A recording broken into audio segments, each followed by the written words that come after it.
invite. If you have a deal that you went across that you want us to talk about, send it to us. We'll do it. And this one was a fun one. Heather and I talked about it out in rural Colorado. And I'll tell you what, it was kind of surprising because, well, stay tuned and see how it turned out. So here's the deal. Episode Acquisitions Anonymous. Hello, another episode of Acquisitions Anonymous. We don't have 100% gears anymore. And thumbs downing on just the plus inventory line. Are you ready to take a leap into business ownership, but you don't know where to start? Well, look no further than Acquisition Lab, the premier resource for entrepreneurs seeking to buy their dream business. Founded by Harvard MBA and acquisition expert Walker Dybel, the lab is your fast track to success in the search, diligence, and acquisition process. With hands-on support, world-class resources, and a community of like-minded entrepreneurs, Acquisition Lab gives you the tools and confidence to navigate every step of the journey. And we're proud to call Walker and Chelsea, the lab's director, longtime friends of the podcast. They're passionate about helping entrepreneurs like you take the next big step. So don't wait to make your business ownership dream a reality. Visit acquisitionlab.com today to learn more and schedule your free consultation. And when you do, be sure to tell them the Acquisitions Anonymous podcast sent you. Heather, are you sad or happy about the NBA finals last night? Do you care? I'm unaware. I can't even be sad or happy. It's a really interesting NBA finals because all of the big market teams have lost. So we're left with Indianapolis versus Oklahoma City. Oh, sorry. All right. When I say it, I'm just like, I could just feel like any of the media people being like, we couldn't get, you want New York, Chicago, Texas, California, LA. like Florida. LA. Yeah, either LA team, like that's what you want, and you end up with Oklahoma City and they got to get their chance, right? It turned out to be a great game. I mean, both teams are really good. The team that won only led for 0.3 seconds of the game. Wow. That's the thing I understand about basketball is you just got to watch it at the end. Yeah, it's terrific. Yeah, I was playing online chess for the first 3 quarters, and then I was like, okay, well, let's watch the game now. So, speaking of adventure, I brought a deal today that was submitted by a listener, and let me give the listener credit because I love it when listeners submit deals. It's Tyler Peterson, who's located in Colorado, and he sent us this deal because it's actually near his house, and he says it's fun. So I pulled it up, and it looks pretty cool. It does look pretty cool. So let me read it to you, and then let's see what we think. Okay, don't miss. This is an amazing aerial ropes course.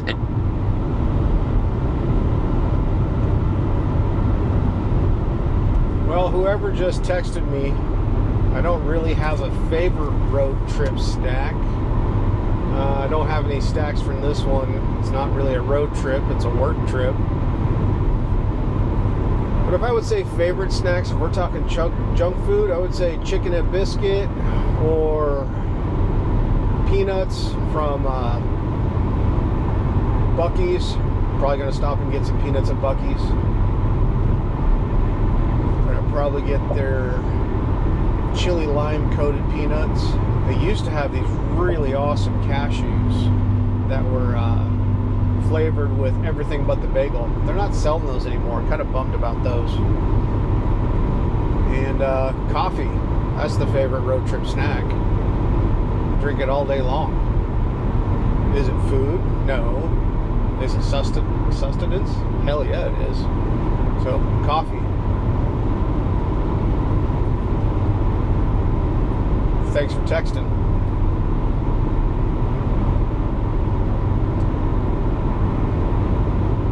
Adventure Park in Bailey, Colorado. And the picture here, it looks like, what are these people doing, Heather?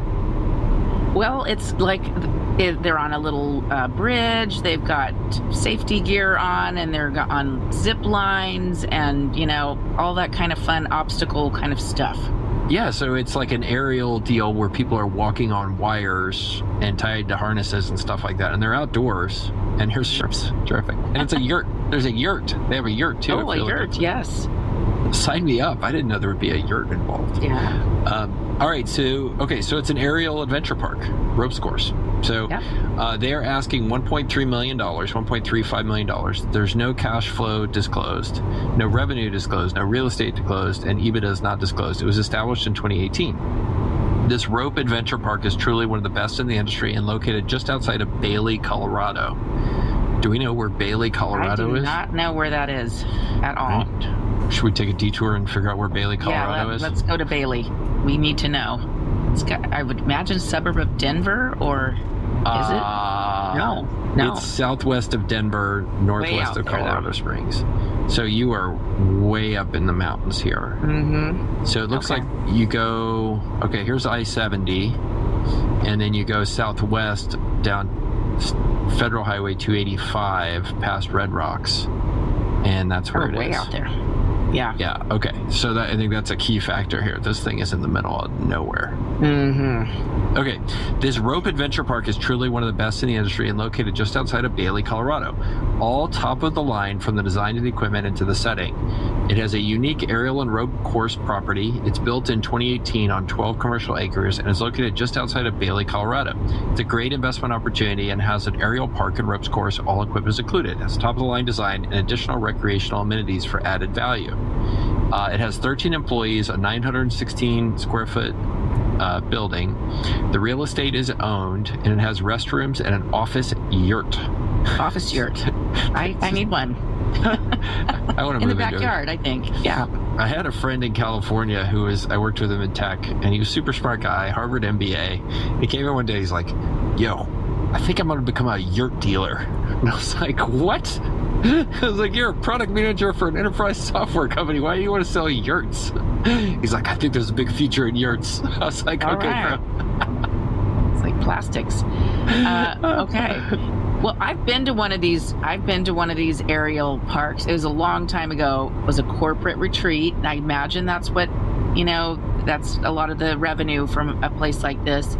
And my memory of it was, I don't like to do things that are for the first time in front of a crowd. And so everybody went on a hike, and I waited till everybody went on a hike to try to climb this big telephone pole that you climbed up, and you're supposed to stand on it at the top. You had safety gear and then jump off.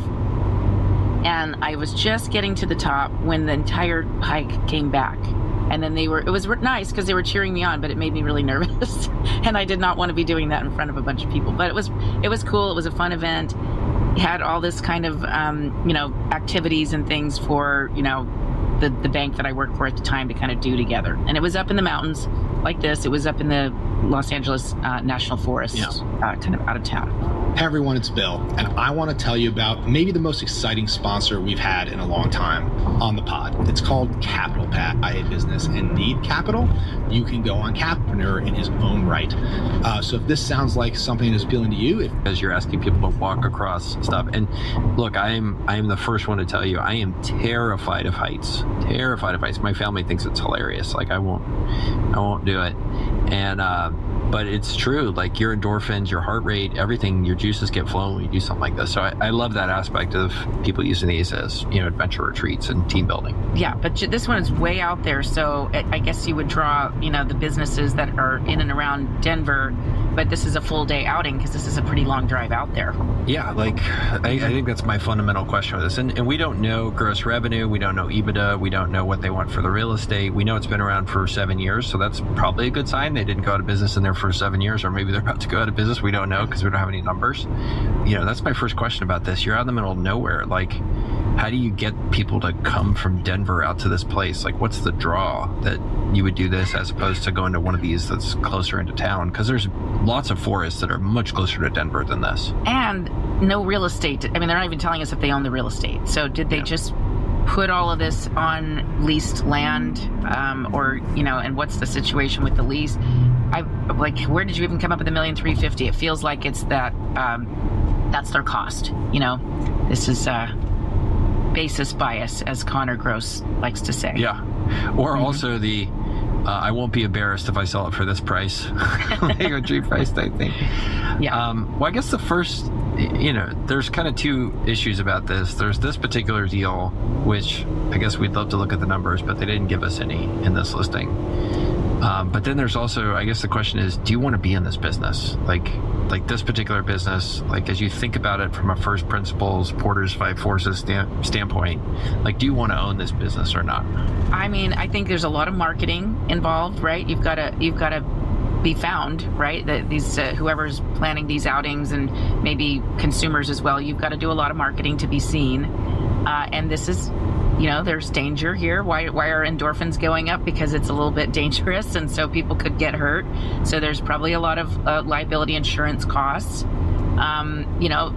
It's probably not usable in the winter, very seasonal, probably just a summertime kind of activity. I don't know that I would want to be in this business. Maybe if it's complementary to some other business I'm in on the winter season in that area, perhaps, and I've already got, the marketing visibility to the type of clients that I need, and this is just a complementary business. But as a standalone business, I don't know that I'd want to be in this. Yeah, where I've seen these more is when they're complement to other stuff. So we have like Andretti's kind of indoor race kart facilities here. They have a ropes course that they use their area above the cars and stuff, like for this type of stuff, and above the video games.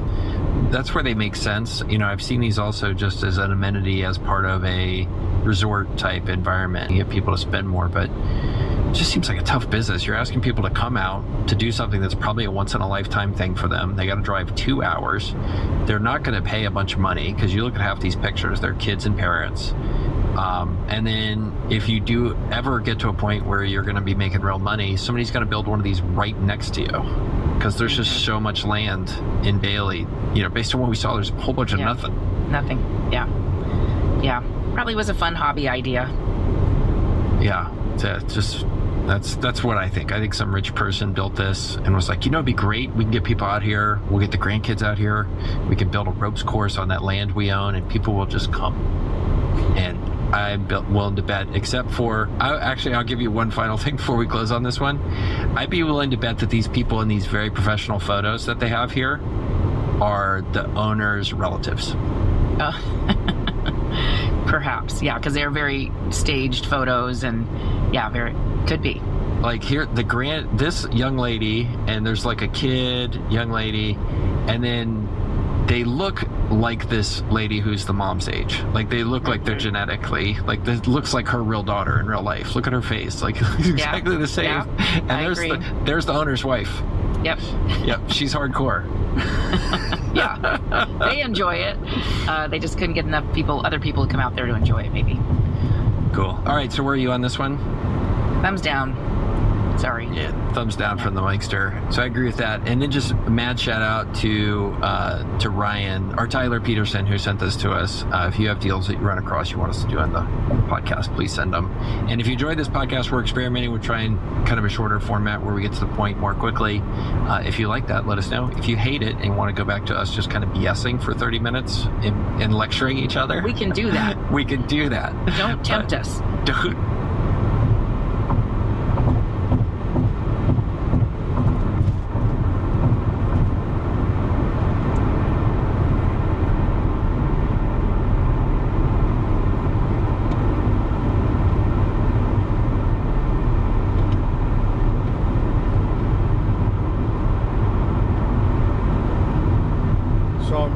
Both transmitters for the DJI Mic 2.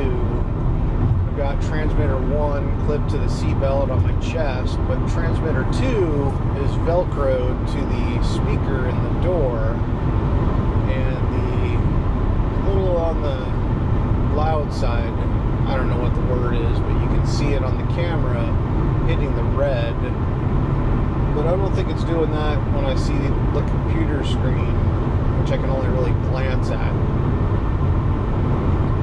But the text messages that come through on my phone, so I can see that right here, because you can't see it in the camera, but it's mounted to the dash and within hand reach, so I can see notifications there. Currently on Interstate 40, going east, about 11 miles to get on 95 south. 258 miles to my location, but of course going to have to stop at Buc-ee's. Don't think I'll be there in time to grab a breakfast burrito, because they stopped serving those at 10.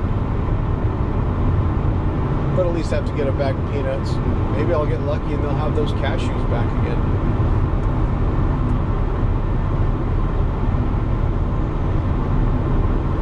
All right. We are in it. Good morning, Tea with Gary V. Aaron, I'm ready to go. Let's get into the show. We've got a timely question. It's graduation time for so many high school and college kids. What's your one hint of advice for those hitting that milestone this weekend? Look, I think I've been very consistent on the issue of what should kids be thinking about. My number one piece of advice if you're graduating high school or college is that you should be as high risk as possible. Meaning 18 to 30 is about dreams. It has to be. And I know so many people that I'm looking at right here did not go down that path. And all of you are so young, and yet it is so obvious to me that this is still not an accepted point of view. But I really believe that 18 to 20 has to be about dreams, because my belief is that dreams are funded with humility. Meaning, if you were humble enough to eat and live shitty at 22, you can literally again, everyone thinks about this. I can't do it, I have to get a job. And I keep going to, you can do it, because 18 to 30 is the only time that most people find it acceptable to live with 2 or 3 or 4 other people. And I know people do it in New York City. People come to New York City and LA and get roommates because it's so expensive to chase their dream. But people don't do it as much in places that are not as expensive. Like you have less roommate mentality of like, I'm gonna live in Tulsa, Oklahoma with 5 other roommates. But that is out there for everyone 18 to 30. And my biggest piece of advice is if you're not gonna follow or chase your dream of what you want to be when you grow up from 18 to 25, like when are you gonna do it? Because you're definitely not gonna do it when you have kids. Can everybody in the Whatnot chat right now who's over the age of 35 and have children, can you please leave a comment right now and explain to everybody in the chat how real what I'm saying is, how literally, utterly impossible it is to actually chase your dream once you feel that enormous stress and responsibility of taking care of your children. Until you have children, even when you have a spouse, you are still in play in a different way. But the second that kid comes along, I'm telling you, it gets hard to really go there. And 18 to 25 is when you can literally live humbly. But the problem is everyone's so insecure and they want to show people they're successful and they want to buy stuff. And so they sell out their dream to seem responsible or successful to parents, friends, and strangers, which fucks my head up. So that's my advice, Aaron. Be a dream chaser. All right, let's go to the next question. Aaron, one more from you. How do you get past what's your experience question when starting a company? One more time. How do you get past the what's your experience question when starting a company? People judging them for not having experience. Oh no, I understand. My face is of disgust. Aaron, do you know that most great companies of all time were started by people that never did anything before? What's my answer? Nothing. I'm not answering anybody. I guess, are they asking from the context of raising capital? Or is it about judgment? You don't know. I don't know, so you can answer whichever way. I'll answer both of them. If you're raising capital, you tell the person, I don't have any experience, but I believe I can do this. Mark Zuckerberg had no experience. Elon Musk had no experience when he was a co-founder at PayPal. No, what? Most people don't have experience. That would be my answer. That would be for an investor. 99% of investors will say no anyway. This is just one of the reasons they would choose to say no to you. And then as far as judgment of others, I would tell them to go fuck themselves. Nicely. Who gives a shit? Somebody casting judgment, hey, you can't do that. You don't have experience. I would say, thanks, Sally, but fuck you. I don't care about your opinion. You're not an entrepreneur. You're not living the life that I want to live. Because you know who would never say that, Aaron? Me. I would never say to someone, you don't have any experience.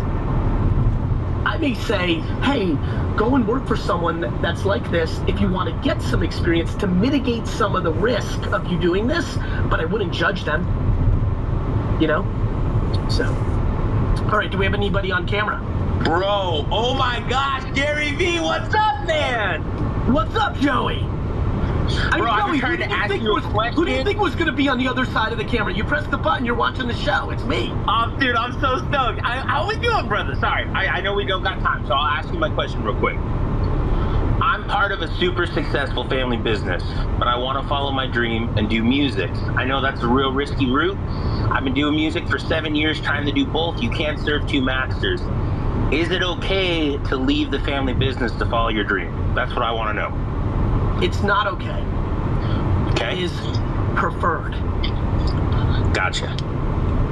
It is, I mean, it's, you already know that this is what you want to do. What's the downside? 100%. The downside is you leave, you fail in the music thing, and then maybe, I don't know all the dynamics, it's harder for you to come back into the family business and get the same financial weight because you had left, and it's not fair for you to come back and get the same cut of the slice of the action. Would that be correct? Yeah, correct. Well, I don't know. I'm almost like the vice president right now, so if I leave, it's going to really shake things up. That's the problem I'm dealing with. Well, who's the president? Pops. Pops is the president. Well, it sounds like everything's going to be okay then. Yeah. Is Pops going to be pissed? Absolutely. Super mad. Because Yeah. Pops is ready to chill and wants you to take the president role? Basically, yeah. He's ready to lay back, and he just wants me. He always tells people, like, I couldn't find anyone to do it, so I had to make one myself, which is me, right? That's and I'm pretty super cute. good at it, but Yep. I don't feel the passion for it. But I know you were in a family business, so how did you leave? What's your story? I left because my father won twice. I built his business for him to such a high level, and he was still young, and he wanted to be the man because I was the man, because I was really the president. He was the vice president because I'd been really running the business for a decade, and he wanted to be he wanted to be the man again. Plus, he knew that I would never really leave. Like, I wrote the wine text that's about to go out, that just went out 30 minutes ago. I literally wrote it in my office 45 minutes ago. So I really hooked up Pops, like, in a huge way. Plus, I built out a corporation. So my dad was in a really good spot because I also had Brandon, who was ready to take on my responsibilities when I went to go do Vayner. Who would take on your responsibilities if you left? They would have to find someone, to be completely honest. Yeah. Who's the number 3 right now, if you're the 2? Number 3 is probably my brother, who's working up. He just started like a year ago, though, so he's got a lot to learn. A lot to learn. One of the ways to learn is to be forced into it. Yeah, that's true. Are you starting to resent your dad in any way?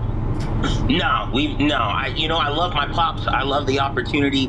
He always tells me that, like, hey, you can always do this, and then you can do your music on the side. I'm like, Pops, I want to sell out stadiums, and it's not even about that.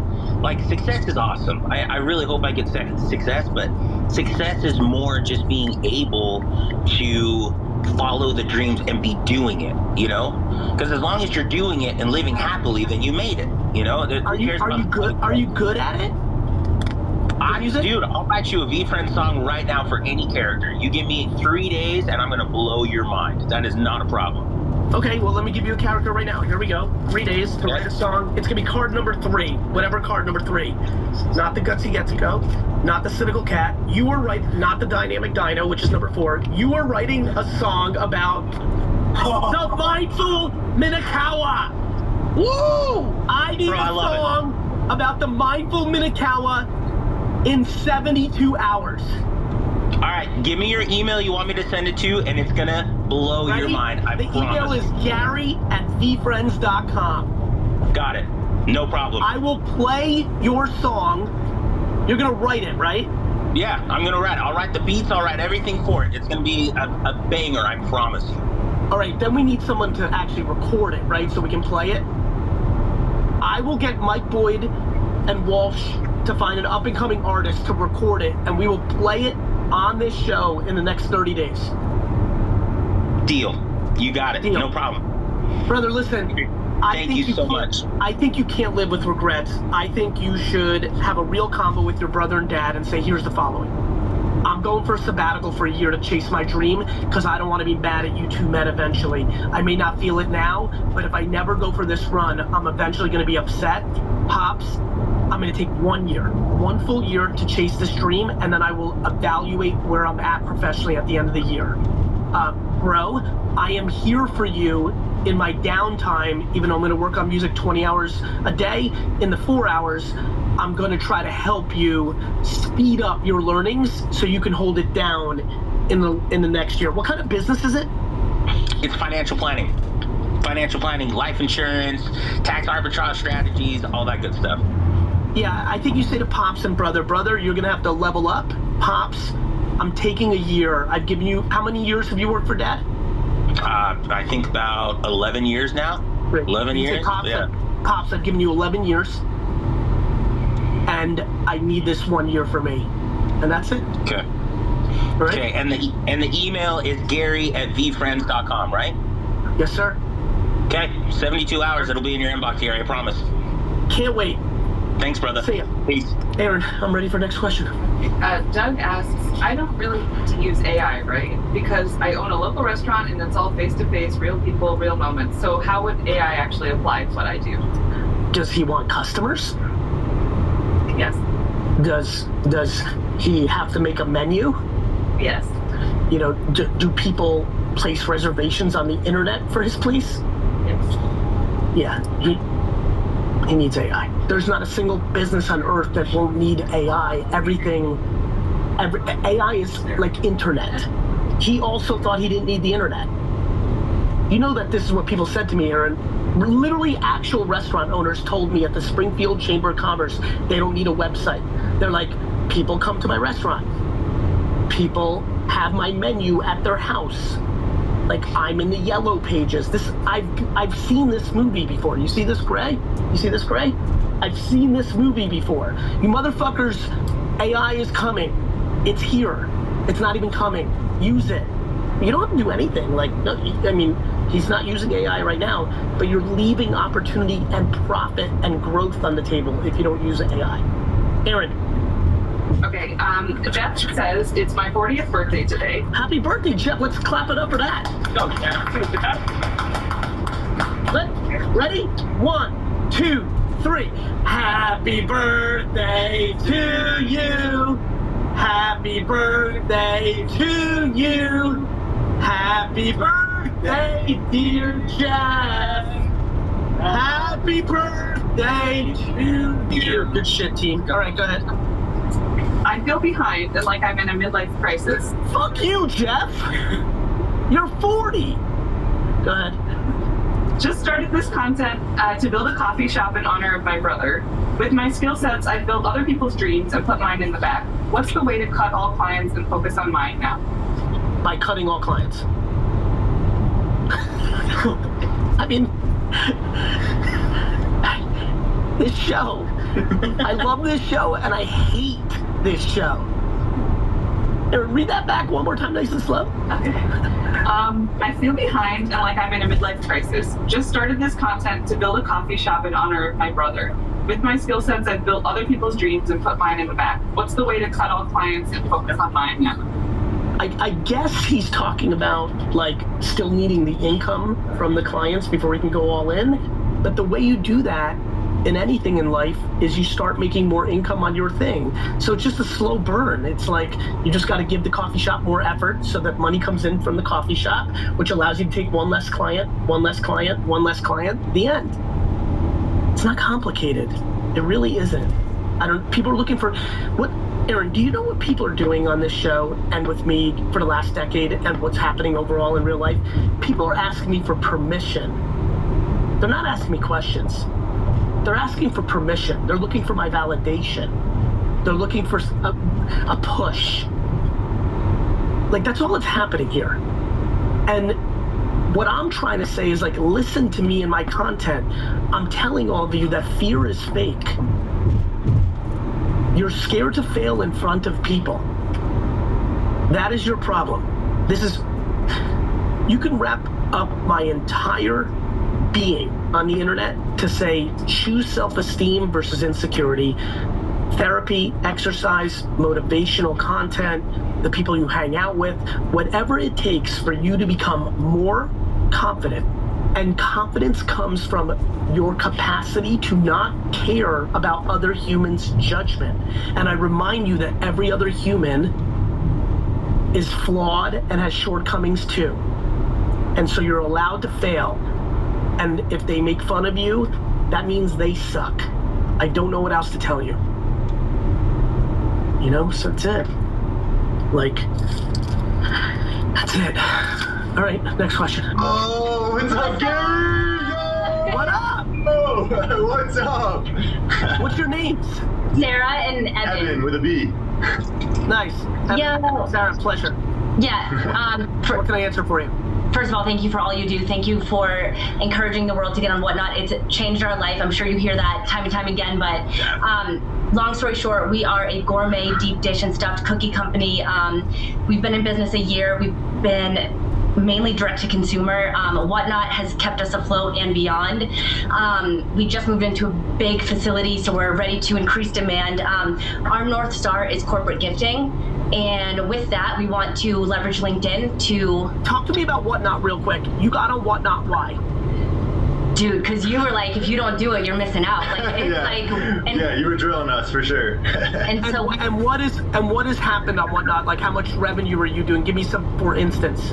10K a month after about 2 months of being on. So we've been on about 6 months, and we, you know, mainly our sales were coming from farmers markets. But in November, I was like, yo, we gotta take the leap of faith. We gotta quit, do this thing full time. And then Whatnot, our followers, everything skyrocketed. Repeat customers, raving reviews. We legally cook out of a commercial kitchen. You know, we bake, so we're licensed and insured. We can ship nationwide. So that was our leverage point, that we're completely legit as far as like shipping food and things. So it wants more. We want to be on more. We just got to the point where we were too busy, so we could only do what we could. We made quick moves, moved into a big facility. We're hiring a team, like I said, and now we can handle the demand, and we want more. So we're going, okay, corporate gifting is definitely, you know, the North Star for us. I was a How are you live on Whatnot? We were going live every single night, 7 p.m. Mountain Time, but then once market season hit here in Colorado, it just kind of got too hard to keep that up. But now they're hiring You can hire interns to go live for you. Absolutely. Ooh, yeah, maybe. We should probably... Not maybe, Evan. Absolutely. Yeah. No, love it. That's absolutely on the radar. Yeah, for sure. We're starting... Hold on. Before you get into ideology, I want to talk about practicality. Okay. Whatnot is working for you. Mm-hmm. But you're stretched thin, so we're not doing as much Whatnot as we were, and you were doing 10,000 a month by being on Whatnot for how many hours? Let's break it down. You were doing 7 to what mountain time? 8:30 to 9. Yeah, like an hour and a half shows usually. Right, and how many, like real talk here, because I want to really help you. Hour and a half shows, how many days a week were you really doing it? Literally every day, yeah. Amazing. So you're talking about 10 hours a week, so you're probably doing about 40 hours a month, let's call it, it sounds like, to get to 10K. Yep. You do understand that you can hire, what state are you in? Colorado. What's minimum wage in Colorado? In our... $8, $7, what is it? It's about 15, just right? under 15 in our county. Yeah. Great. You do understand the math of this. 40 hours a week, $10,000 in sales. There are tons of grandmas, stay-at-home moms, high school, college kids. Like, you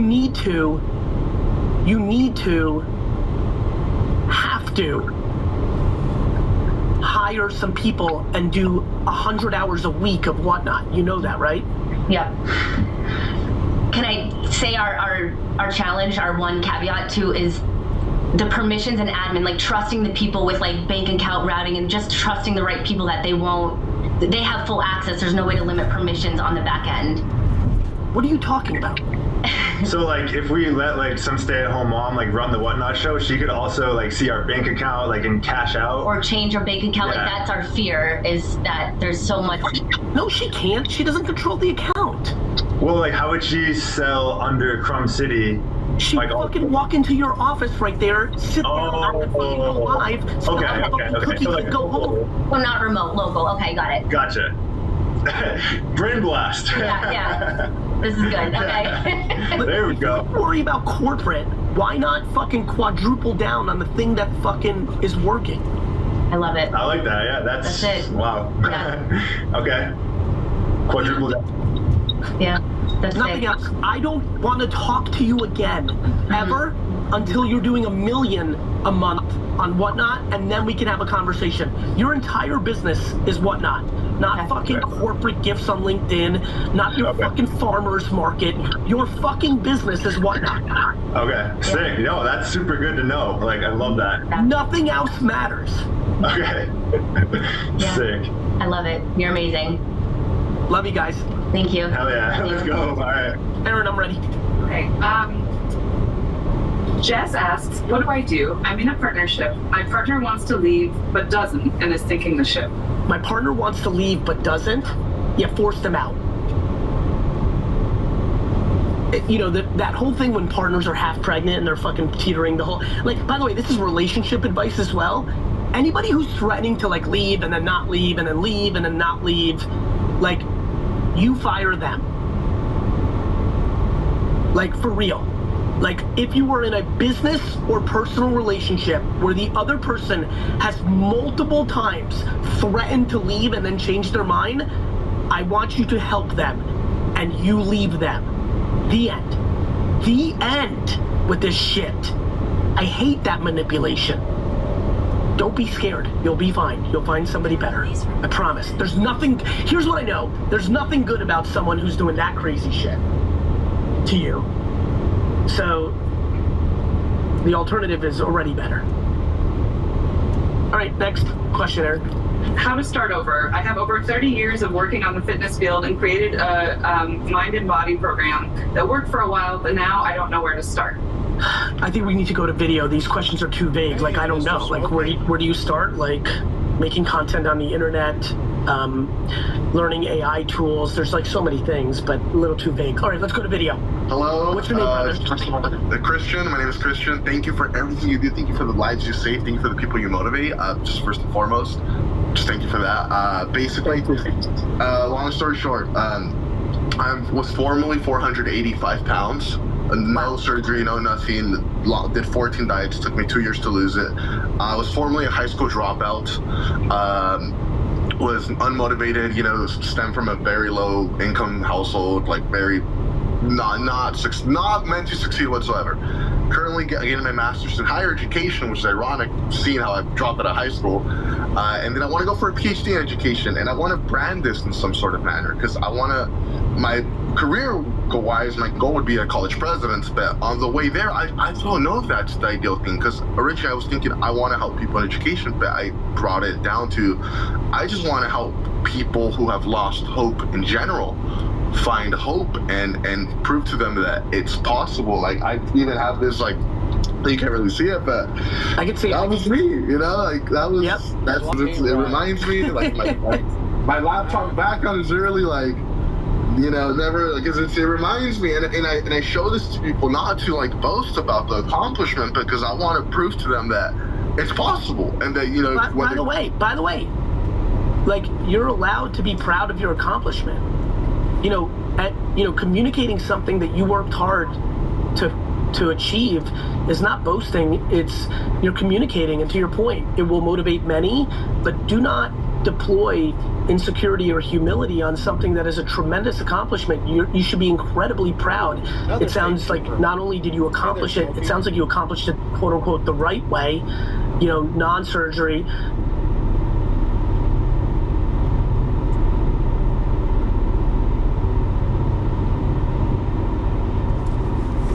Somebody asked what podcast I was listening to. I don't know which one you had heard or when that text message came through. The first one that I turned on was Acquisitions Anonymous. Currently, what's playing right now is the Gary V audio experience. Something to listen to. Tea with Gary V, episode 76. I'm not really listening to it. It's more of just noise. Now, where did that state trooper go? I don't think I passed him. But I don't like to hang out in the fast lane when there's a state trooper around. But I think he's up ahead of me. Yeah, he's not behind me. So he's up there somewhere. But that's what I'm listening to currently. I don't have a lot downloaded today. I've got another 3 hours to go for my first destination. And then after that, another 2 hours. So I might have to find something. But the next couple episodes might be Chris Kerner from the Kerner Office. Fun podcast, reminds me of My First Million. And then probably do, was that Modern Wisdom with Chris Williamson, I think is his name. That's a 2-hour podcast, so that'll fill in the monotony of the road. And I do have one from the Iced Coffee Hour, but not really thinking I'm going to listen to that. That actually reminds me, I was actually going to search for another one. It was Diary of a CEO. And he was interviewing... Oh, I can't remember the dude's name. One of the guys from Shark Tank. Mr. Wonderful, whatever the hell his name is. I saw YouTube clips of it, but it doesn't look like it's actually been published yet on the podcast feed.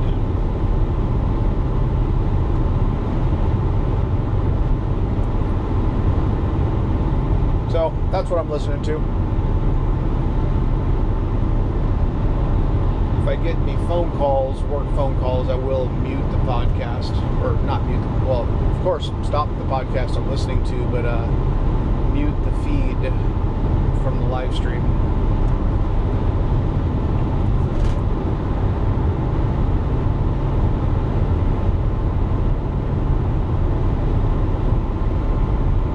Yes, Kevin O'Leary, that's who it is.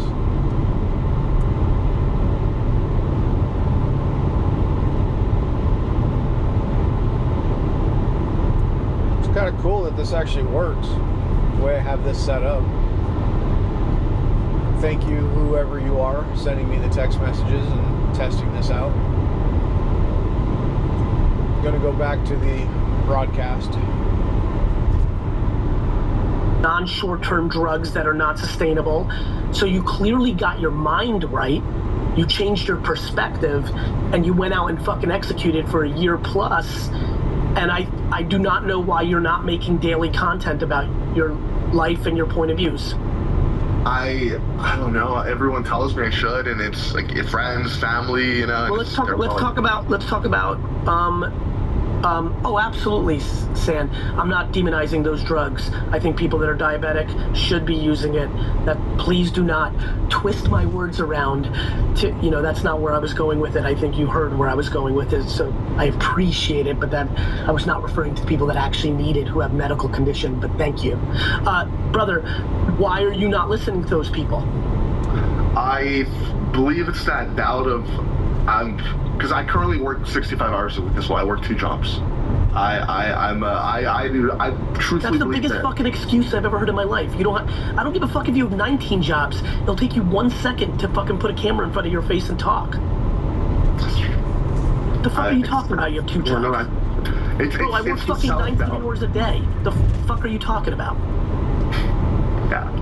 It's I guess it's the self-doubt. It's that self-doubt. There's so many people doing it already, you know, it's gonna like so many. What does that have to do with anything? Every day somebody breaks out. You're right. And by the way, you're being very selfish. What do you mean? What do you mean everyone's already doing it? Aren't you? You just told me you're trying to help people. So wouldn't one fucking view and one follower, and you helping one human on Earth, that is 513 pounds and has nobody around them and grew up in an environment where nobody could help them, and you have the absolute story that can help her or him, the fuck are you talking about? You're being selfish. You're not trying to help people. You're worried about trying to get a bunch of followers and becoming famous. If you were worried about helping people, you would not have any of the doubts you're talking about. You're right. I know I'm right. Right? Like, if you're trying to really help people, people ask me all the time, like, why do you still, like, do you understand how many of my well-off, successful, rich, accomplished friends that know all the baggage that comes along with me being so out there and putting out this content and doing this show right now? It's fucking, bro, do you understand it's 1 p.m. on the Friday of Memorial Day? Do you understand what people on my financial level and life are doing normally right now? They're fucking drinking rosé at the pool in the Hamptons. I'm fucking sitting and talking to you about fucking this content. You're right. Do you know why I continue to do it? Because I want to help. So if you're not full of shit and you want to help, I don't want to hear your excuses. Make the fucking content daily. Yeah. Because everybody in the chat right now is full of shit, my guy. Everyone's like, oh, I want to help. And then they give me their excuses why they're not doing it. Everyone's already doing it. How do I really get there? It's too hard. And then all they do is talk about shit that's for them.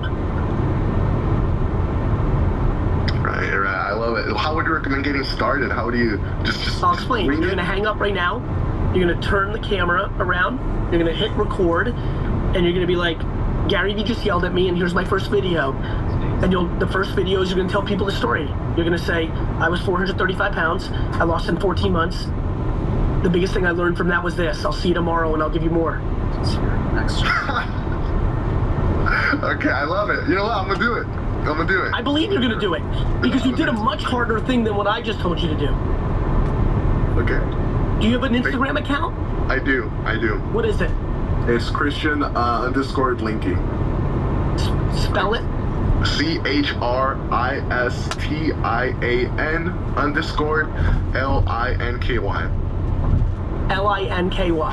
Yeah. I posted one reel. And you have a TikTok? I do. It's the same. I posted one reel and I just never did it again. I did it after I graduated college to commemorate, because I dropped out of high school and I was a really bad student, and I just never believed that I would, like, you know, it's even, I don't want to cry, but it's just even being here, man, like I live in San Diego, and like I live in downtown, and it's like I grew up in a place with rats and roaches, and it's like I can't believe it, you know? Like I can't. Bro, I can believe it, brother. I lived in a studio apartment with roaches too. You do know that adversity is the foundation of success. It's more likely that someone like you and me is successful than the reverse. Yeah. I touch people. Every Monday I have this little thing right here. It's like, right, sticky notes, right? Every Monday. It's just, and I remind myself, and I try, and I want to do what you do. Bro, you are so authentic. You're such a good communicator. Like, you're gonna win this. You're gonna actually pull this off. I want you to go to GaryVee.com/attention. I want you to write this down, GaryVee.com/attention. It's a 44-page. You know, sometimes I think it'd be cool to have that job where you're just driving the big old lawnmower up and down the freeway.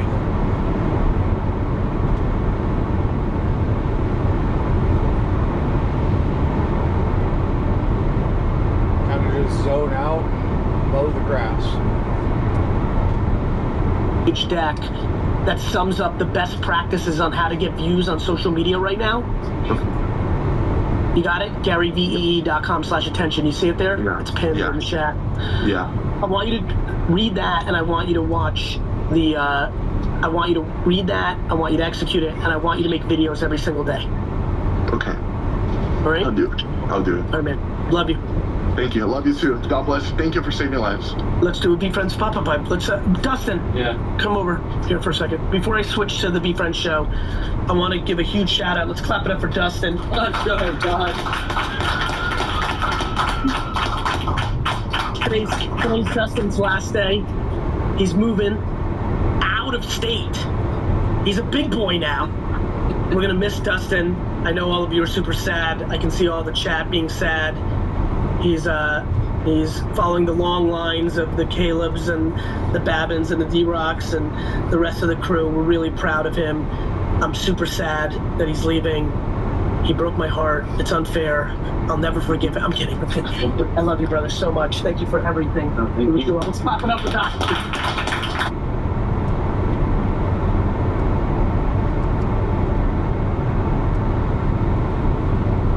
Next on the list is going to be probably a couple episodes from the Kerner office. That's Koerner, I think.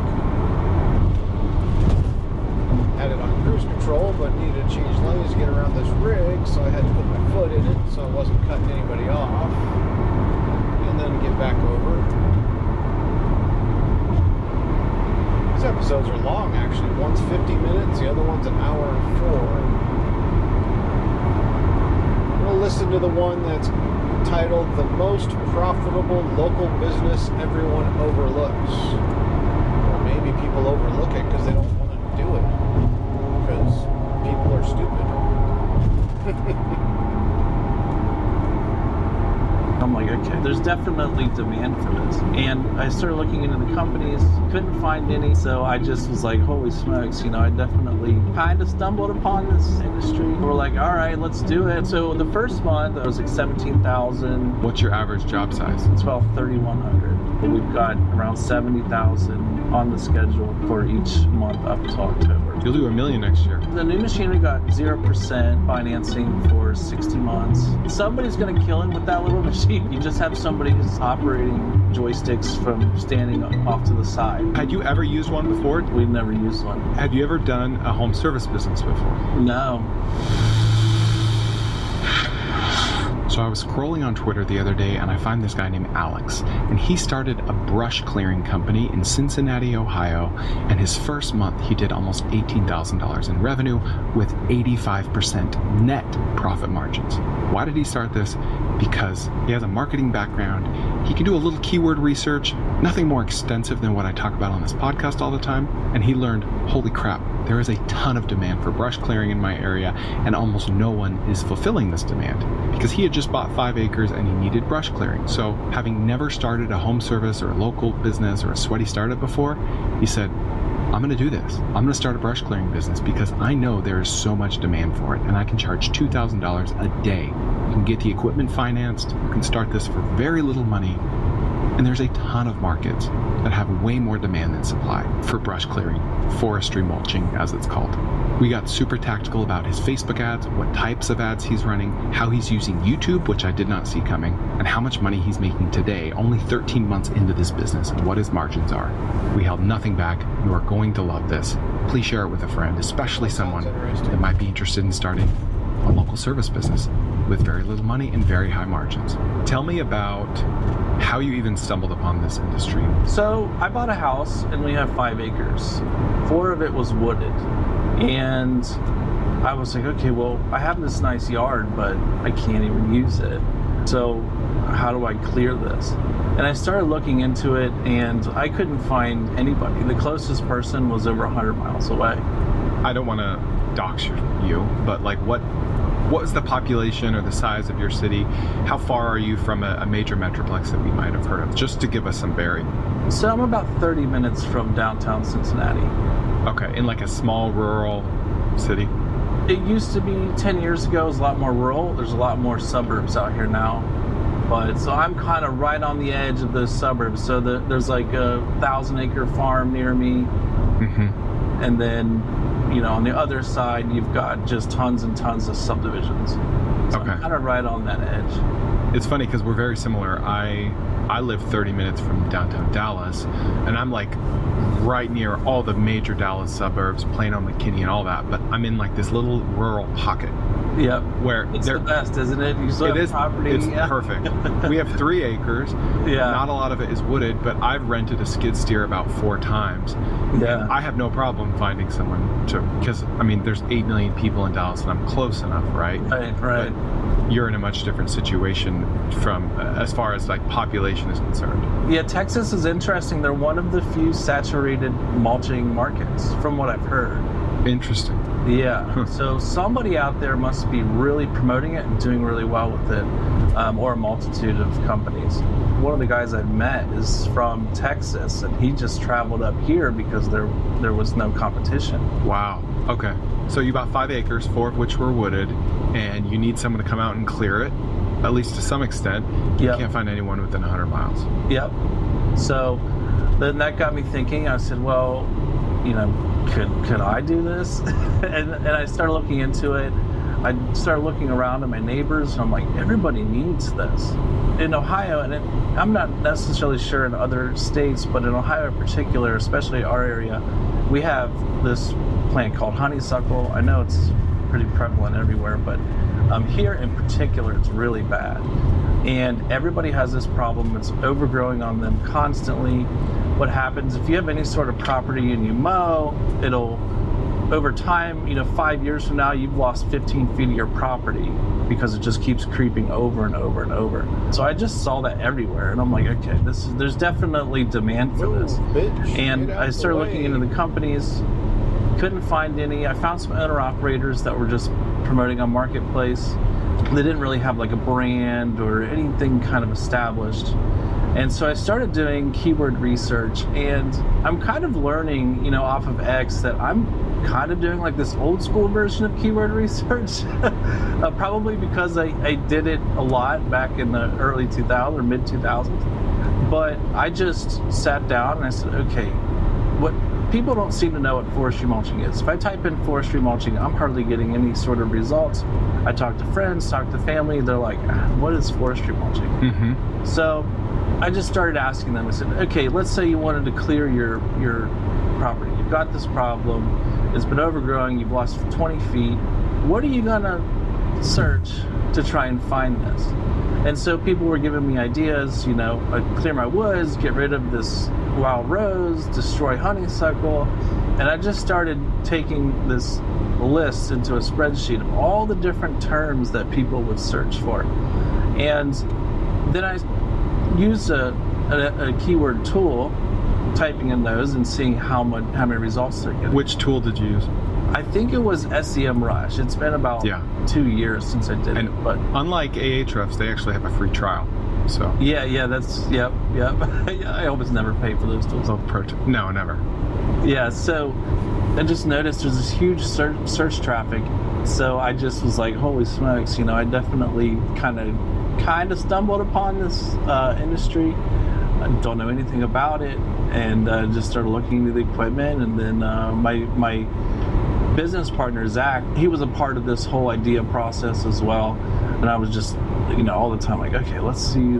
This is what the search data is showing. I think we can do this. And then we just kind of were like, all right, let's do it. I know how to run ads. I know marketing. I think we can solve this problem that I'm seeing with other companies. And what I mean by that, so I actually reached out to some tree service companies, because if you're trying to get this done, you would think, okay, maybe I'll just contact a tree service company. And what I found was these guys don't know how to sell this service, and they also don't have the operators. So you can't take a tree service guy and stick them in these machines. So they've never really pursued this, even though they got asked about it a lot. How to sell it is through content marketing. And I was like, okay, I think that's the answer. That's how we sell this. And so we went and bought the machine, and we didn't have any jobs on the schedule. I kind of cobbled together an ad. I actually used like Bobcat's YouTube channel, where they had a forestry mulching demo, to kind of cobble together my first ad. You borrowed their video? I borrowed their video. I was like, well, it's Bobcat. I'm using their equipment. They're probably cool with it, right? Sure. I was like, until I at least get my own videos. And yeah, so, we got inundated pretty quick. Now, when you say content marketing, you mean like paid content marketing, not necessarily organic? Not necessarily. So, like YouTube, I consider YouTube like content marketing. It can be used as content marketing. People have YouTube channels where they're trying to get tons of views, and I didn't approach YouTube that way. I don't care at all about the view count. I needed something that would support the business and support the service and support the marketing process. So I kind of see YouTube as a content marketing outlet. Yeah. So are you Because to me, content marketing is not the first thing I think of when I think of a local service business, because the YouTube algorithm will spread your video far and wide, not necessarily to people that live in Cincinnati or thereabouts. So how do you approach that? So I actually use local keywords. So when you're putting in your tags, I use the local keywords. I'll do like Cincinnati forestry mulching as part of my tags on YouTube videos. And interesting. The reason is because if somebody local is searching that on Google, and you know how it shows the video results kind of up there first, it's more likely to show my video to them. So because it's specifically for my area. So I kind of use AdWords keywords in a sense onto my YouTube tags. So is the hope then that someone local to your area who needs your service, they don't know it yet, they're just they're typing around, they're clicking around, they're looking for content related to it because maybe they want to rent one themselves and do it or something, and then they see you and then they're thinking, yeah, let me just have this guy do it. Not necessarily. So that's kind of a perk of it, is that if somebody's looking for it specifically, we're going to show up. But that's where the meta ads come in, because I see meta ads totally different than Google AdWords. Google AdWords is somebody's looking for your service. You're bidding against other people looking for your service. Meta to me is they're not looking for my service. I'm going to knock on the door and sell this to them, essentially, right? That's the way I see meta. You're interrupting their flow, when they're scrolling through their timeline. And so we just I was like, okay, well, I'll make a cool video, highlight the problem. First, show that you're local. Local is the number one, because people don't you're not going to pay attention to it if you're not local. If they see, oh, wow, these people are local. Oh, dang, this is cool. Look at this thing in slow motion shredding this tree. And then I kind of introduce the service into that ad video. And then when people see that, I want them to say, well, I have this problem. They weren't necessarily looking for me. I just have to show them, here's a solution to a problem you probably complain about every spring when the leaves come back on the trees, right? Yeah. And so that's the way I use meta ads. And then I put the YouTube link on the ad, and then they go to our YouTube channel and they see, okay, look at all this content, look at this job, look at this before and after. These guys this machine is crazy, they've never seen this before. And then I gotta call them, and that's what happens. So we essentially reinforce that ad through our YouTube channel. We create fans. Cool. It's crazy. I would say almost every customer has watched our YouTube channel. Some of them have watched every video, and they still do. Even the ones we've already, served. That's amazing. I'm so glad this conversation took this direction, because I didn't know you were going to talk about YouTube or content marketing at all. Yeah. So, but this is awesome, because I own a tree trimming business, and that's not even on our radar. Content marketing. So this winter I'm going to be doing one for tree service. Okay. Not for my company. I'm gonna help out somebody else. So you're going to be kind of an agency to another local tree trimming business to help them with content? Yeah. I only do that kind of stuff if I think it's fun and cool to do. And I think this is a big tree service company. I think he's $6 million a year, and he's referral only. He does not advertise at all. How long has he been around? I want to say doing tree service for 8 to 10 years. Okay. So I pulled up your YouTube channel. You've been doing this for a year now? Yeah, so we just crossed we're about a year and a month that we've been doing this business. Okay. And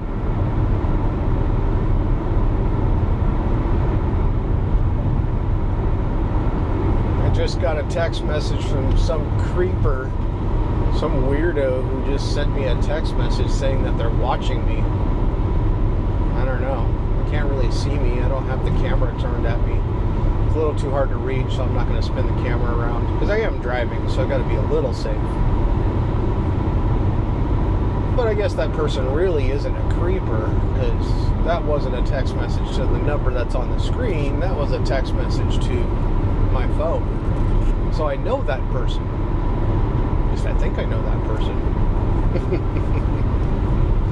Hi, how you doing? I've got 2 hours and 50 minutes to my first destination, but maybe about only an hour to Buc-ee's. Yes, I will stop and actually look to see if they have any everything but the bagel cashews, and I'll get you a bag.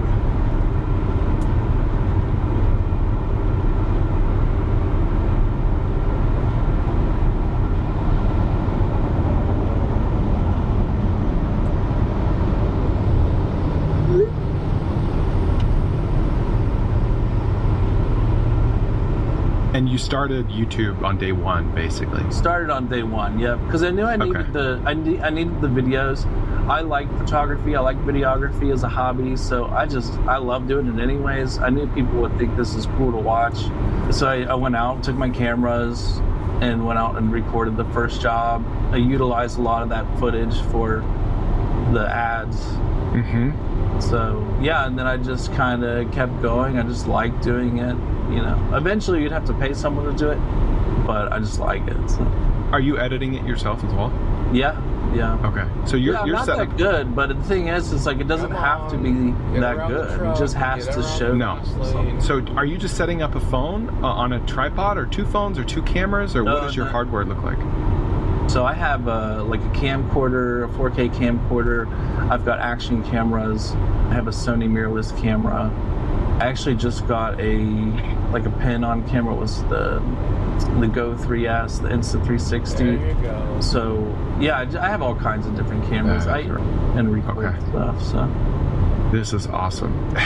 Are you able to attribute a specific percentage of your business to YouTube? And if so, what does it kind of look like, give or take?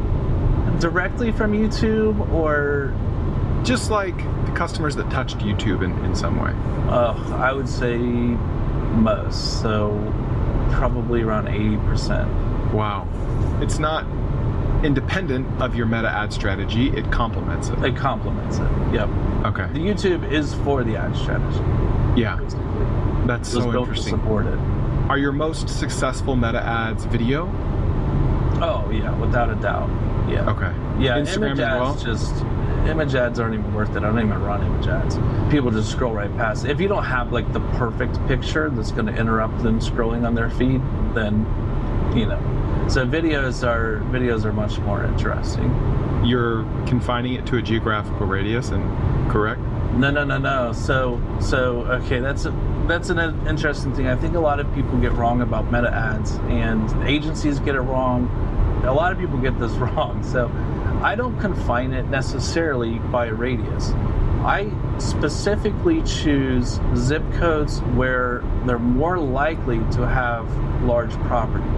So, because if I don't want to blanket an ad to people who won't buy it, because then you're spending money to people who won't buy it, and then I target, and I say, okay, well, how do I target people who own land, right? Specifically land. And so in those zip codes, I'll target people who have an interest in Tractor Supply Company or Rural King. Oh. And then, yeah, so I'm only bidding on people who are over the age of 35, so they have money, they likely have land, and they're within my range. Yeah, I said radius. I meant geofence. Like you're geofencing your ads. Yes, you're not trusting Facebook to show it to people in a certain geographical area. You're picking zip codes in this case. Yeah. I don't trust Facebook's audience algorithm at all. I like to choose it, and you should pick it, because there's no sense in advertising to people who wouldn't buy your service. So, do you do any paid stuff on YouTube, or is it only organic? No, I don't do any. No, it's all organic. Yeah. Okay. Do you have like a particular cadence that you like to release YouTube videos, or is it? No, as it happens? It's more so if I'm available to do it. Yeah. I maybe, I used to say I'd record 1 out of every 5 jobs. Now it's maybe 1 out of every 10. I'm going to be doing a lot more videos because I've stopped ads. We're booked out too far. It's hard to tell somebody on a quote like, hey, how about October? Yeah. It's the middle of July. So, and I also want to leave that kind of last month of heavy running open for referrals. I want people that we've done work for to be able to refer their friend, and then us to be able to put them on the schedule for this year. Okay, so back to the research. There weren't clear search terms for this because it's an obscure service. Clearly people are searching for it. They're probably just not calling it like the official name. Right, they have no idea what to look, how to look. Which gave you an opportunity. So you assembled a bunch of keywords yourself. Yeah, this probably took a few hours. Then you looked at the search volume relative, few days. The search volume relative to other industries and or other markets, correct? Yep. And this was just like screaming at you, like, start this business. Oh yeah. I mean, it's people have this problem. If I have the problem, then other people have it too, you know. So other people have it way worse, I've learned. Yeah. So, Have you ever done a home service business before, like a sweaty startup? Okay. Mm-hmm. That's encouraging. All right, so let's talk timeline. 13 months ago, you hadn't booked any jobs. You didn't like pre-book stuff and then go rent a skid steer or buy a skid steer after you had jobs booked, correct? Yeah. You bought a skid steer. How much was it? And then what did you do? So I think it was around $90,000, and that was used with the head. And it was a used head as well. The reason that we didn't rent was because Bobcat charges $2,700 a day to rent it. Oh man. Yeah. So I was like, that's crazy. But they do that, and a lot of times they'll only rent to forestry companies. They won't even rent to other people, like an individual. Because this isn't just an average skid steer you need, right? Like, I rent a skid steer. I love it. It's my favorite Saturday of the month. And it's like $450 for a day. And it just has a bucket. There's no fancy attachment. And it's probably a $25,000 skid steer. Yeah. So these skid steers, they have to be the large ones. They have to have at least high flow. So hydraulic flow. And they have to have the forestry kit. So the forestry kit is like an additional $15,000 kit. It's got a fall guard on the top, so if you cut down a tree, it's not going to smash the cabin. It's got three-quarter inch polycarbonate screens all the way around. So the windshield, the side windows, the debris kit as well, so it keeps debris from going down into the engine. They're pretty much, once you get the forestry kit on these, they're purpose-built for this. Yeah. And then you need the head in addition to that. Yeah, so the head is included in the $90,000. I think we paid $15,000 for the used head. Okay. Just bought a new head and it was $38,000. Holy cow. Yeah, for that. Yeah, and we just bought a new machine too. I think overall we ended up around $129 for the new machine. However, the new machine, totally worth it. We will probably end up paying double on this used machine because this stuff is hard on the equipment. It's definitely hard on the equipment, and having that warranty is very, very important. And Bobcat's very good about their warranty. Pretty much everything they'll fix under warranty, and they'll give you a new machine. So your cost on the machine under a warranty is very, very low. So one of your regrets is buying used. If you could go back, you would buy new. What do the financing options look like on these, both new and used? The new machine, we got 0% financing for 60 months. What percent down?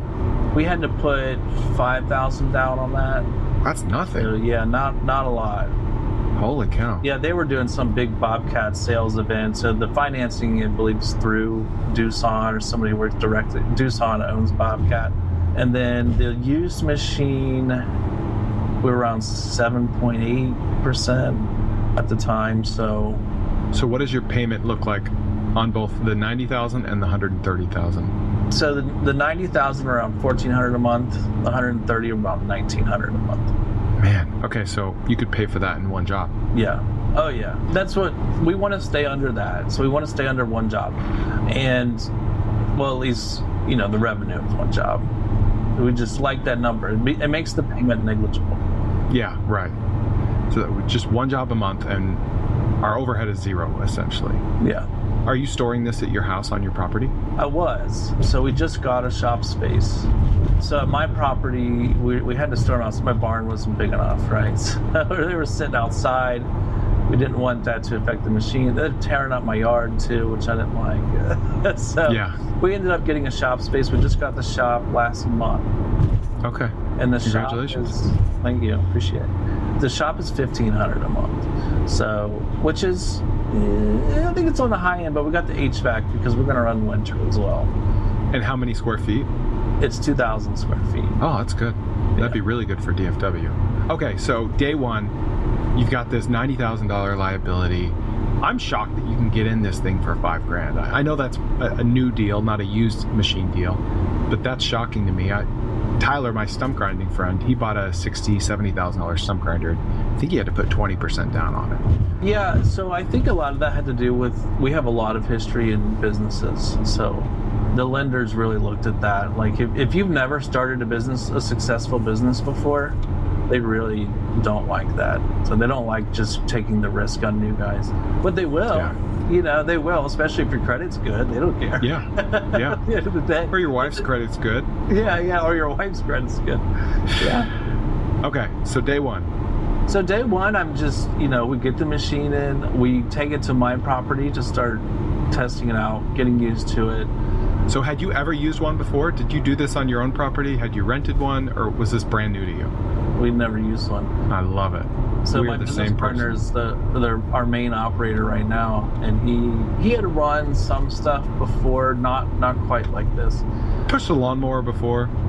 Yeah, but he picked it up pretty quick. So, and I testing it to get footage and things, and we also like kind of broke it down, pull all the, because it was a rental, it was in their rental fleet, so we pulled all the rent stickers off of it, put our branding on it. When we made the decision, I started the ads, and then we immediately started getting leads. We basically had a job on the schedule within 2 days. Let's talk tactical about your ads. So you talked about your targeting strategy geographically. By more rural zip codes, 35 or older, landowners, tractor supply interests, etc. What about like placement? Are you video in the Facebook newsfeed, Instagram newsfeed, stories, reels, etc.? Yeah, so I let pretty much all of everywhere. So my goal is it's a lead ad, but I want exposure. The more exposure I can get on it, the more placements I can get on it, the more people know about this service. And so that's why, I've never been threatened by another company that's starting up or anything like that, because in this industry, we need people advertising. We need these companies because we need it. We're going to expand the ocean, essentially. Yep. Grow the pie. And I think that's an important distinction, because depending on what your strategy is, sometimes I only do like Facebook and Instagram reels. Sometimes I only do Facebook newsfeed. But for something like this, I can see the value to doing, there's like 23 different places you can put it. Audience network, the right-hand side of the page, stories, reels, Facebook reels. So I see your logic here, because there are only so many people in 6 zip codes outside of Cincinnati that are 35 and older that own land. Like, that's a very small market. So you want to look everything everywhere all at once to them, right? Yep. Okay. All right. So you put it everywhere. Videos. What types of videos? Is it just you talking to the camera? Is it you in action? It's sort of like a highlight reel kind of video. So it leads off with, the machine kind of munching down this big mulched area, or this big viney area. And then it cuts to based in Loveland, Ohio, and I've got this drone shot of the big water tower with the branding on it that everybody knows about, some kind of local landmark that I used. And then it cuts into like a time lapse of us just crushing through all of this area, and then it's got just where it's like clear land fast, So it's very eye-catching, very interesting. Quick cut. Yeah, quick cuts. I always look at ads where like, I don't think it's cool, then it's not cool, nobody's gonna like it, right? So, yeah. So that's the way that I did. And I'm gonna be doing a new one soon, and I'm actually gonna be doing it like an old 90s infomercial style. Oh, nice. I'm gonna have some dude on a mower that's like, some branch hits him in the face. Yeah. It's like black and white. Yeah. It's like the commercial, the Tupperware graphics. Commercial, where like the woman opens a cabinet and like 8,000 Tupperware. Right, exactly. Except I'm gonna have brush hitting a guy in the face on his lawnmower. Yeah. 'Cause that's the number one complaint we get is like, I can't mow over there anymore. This hit me in the face. Yeah. So I'm gonna use that as like an attention grabber, very overly animated. Yeah. Okay. So really, like, one video ad has been your stalwart. Yeah, I mean, I've run other ones. So I did a fence line one, so particularly people looking to clear fence lines. We've gotten really into the horse community from that ad. The horse community is a very tight-knit community, and it's people all own land, right? So once you kind of get into that community, they start sharing your information. We get a lot of referrals from that. And their number one issue is keeping the stuff off of their fence. They need to be able to walk the horses around the fence. We did that ad. I tested other ones, but not for very long. Our bread and butter's been the one lead ad. It is time for it to be changed, though, so it'll be changed. Because it does decay over time. Okay. When you say lead ad, you're keeping them within the Meta platform, and you're getting their name, phone, email? Yep. And then Do you have automation set up to reach out to them as soon as possible? I wish. So we use House Call Pro. They charge, it's like $350 a month if you want access to their API, which is crazy. Yeah. You have to go with their max plan. I'm like, I don't need anything else in their max plan except this API. So I haven't set up an automation for it. I do have, like, if somebody fills out our lead form, I do have automation set up to where it'll send us an email, send us a message on Telegram. But yeah, I don't have it with House Call Pro because of their cost of their API. Yeah. Okay. So we could afford it. I just don't. I can't justify it. So you start getting leads like immediately. What does your close rate end up being? 49% right now. Yeah. Oh wow. It's very high. You can't quite close half of them. Yeah, I know. Right? I was at 44% for a while, and then I got up to 49, and I'm like, just gotta get that 50. And then what is your cost per lead? So cost per lead average $23. Holy cow! And then what's your average job size by revenue?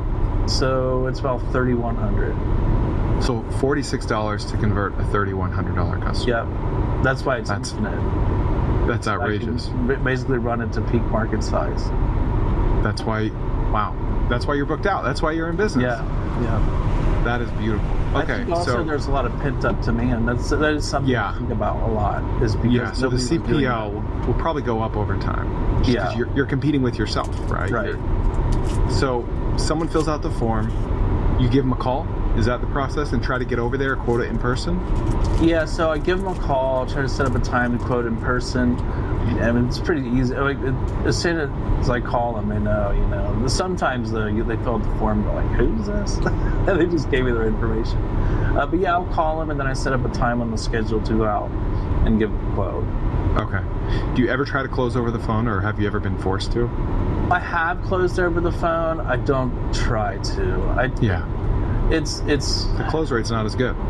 I don't know. To me, it's an expensive service, and people want to put a face to it.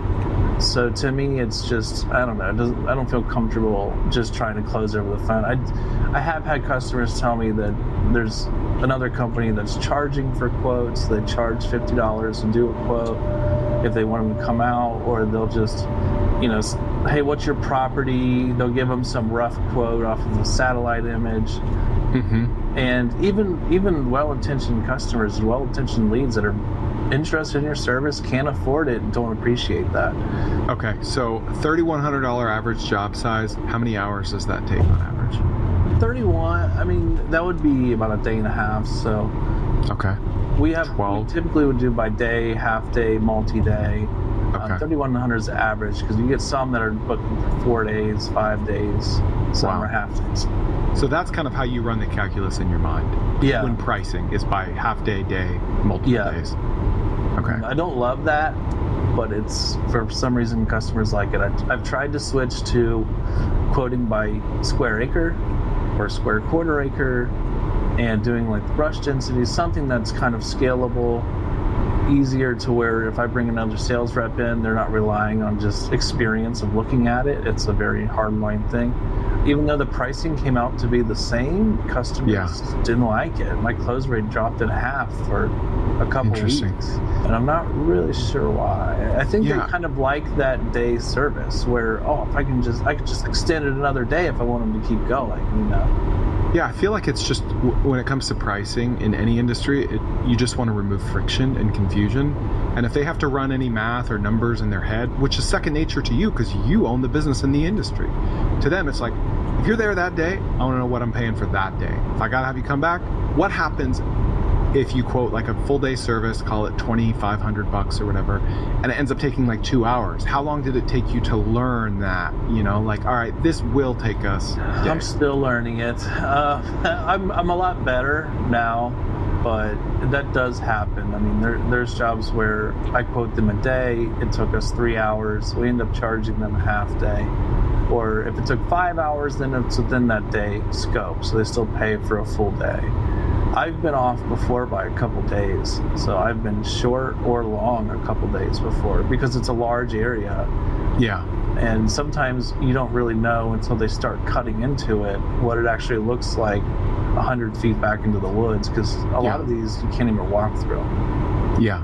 So you've got your costs on the machine every month. You have your variable costs for gas, which probably isn't much.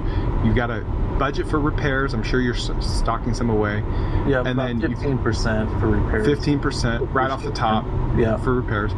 Other than that, like, these margins seem pretty juicy. Like, yeah. Okay. Yeah, they're pretty good, actually. So, yeah, our gross margin is 69.75. Jeez Louise. Okay. Does that include you putting 15% away for repairs? Yeah. Or no? Okay. Yeah.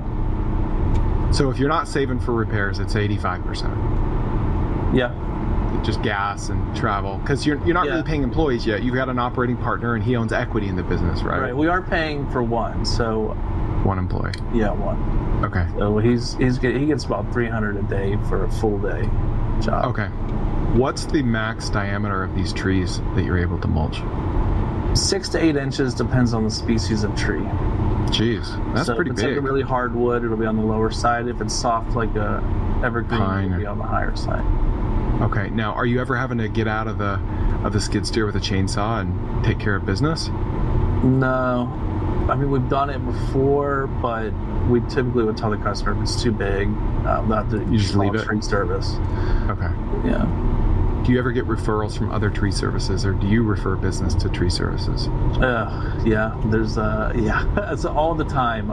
We actually kind of worked out a deal with the tree service for a while, where they would give us like a commission for referring trees to them. I think I ended up filling up about 80% of his schedule. Wow. But he never paid it.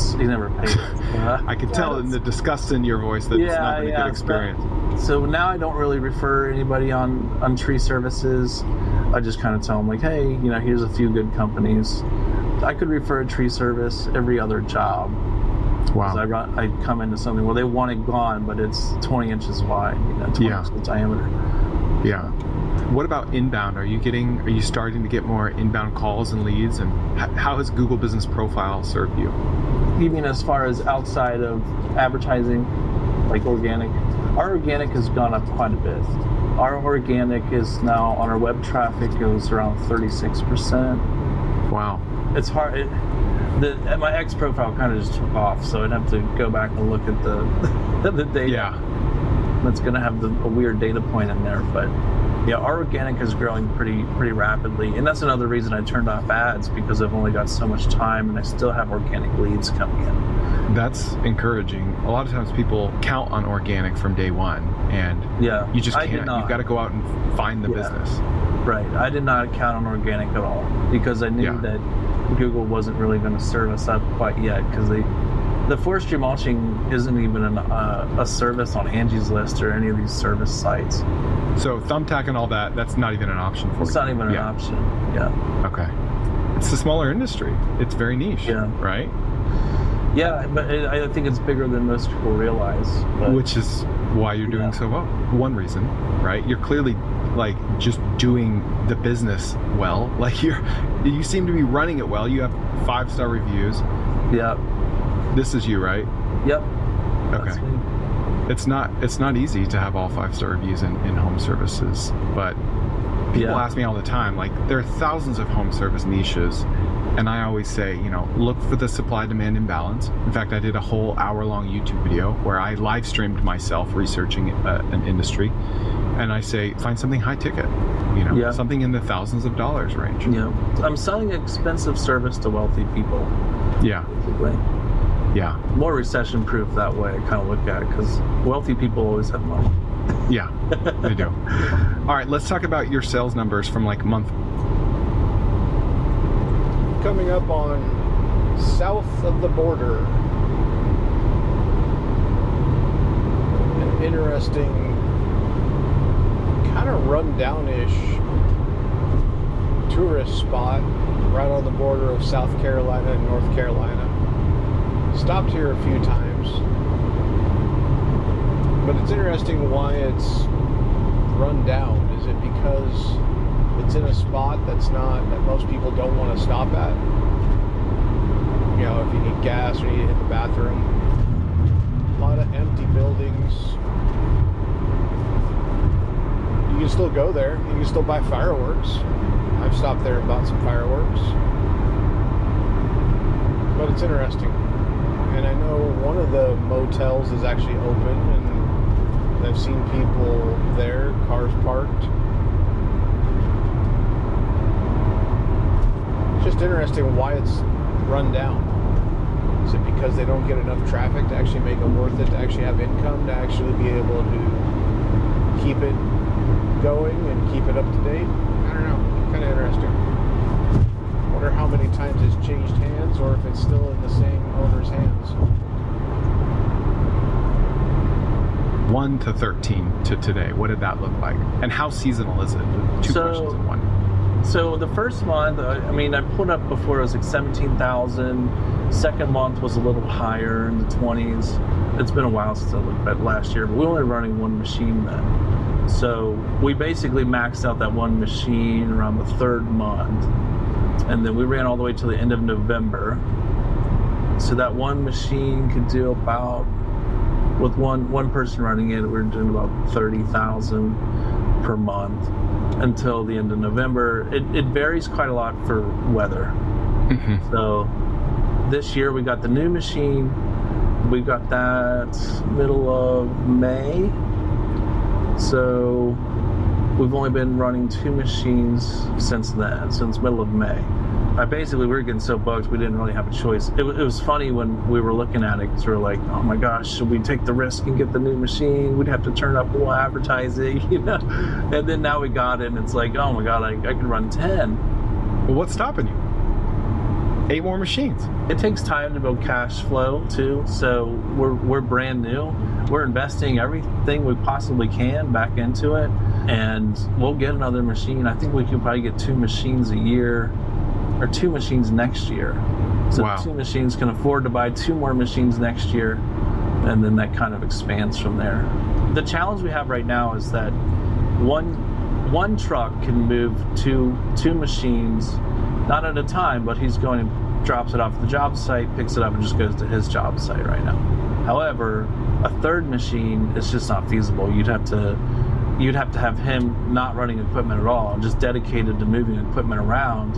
So ideally what we need is to get a larger truck, something that can, and a larger trailer that can haul 2 machines at once. So that would drastically reduce our costs on running equipment around, and our time investment. So which is also your first employee, is that the guy running the second machine while your operating partner runs the first? Correct. Yep. Okay. Yep. And then we have a part-time operator that'll help, but it's father-in-law. He retired as an equipment operator. Oh, that's perfect. So he just steps in every now and again when, you know, he wants some money. We have a limited work for him. So. Right. What do you pay your employee? Is it per hour, and if so, what? So we're paying him on the day. So we give him $300 for the full day. Okay. We're kind of treating him at this moment as a subcontractor. Yeah.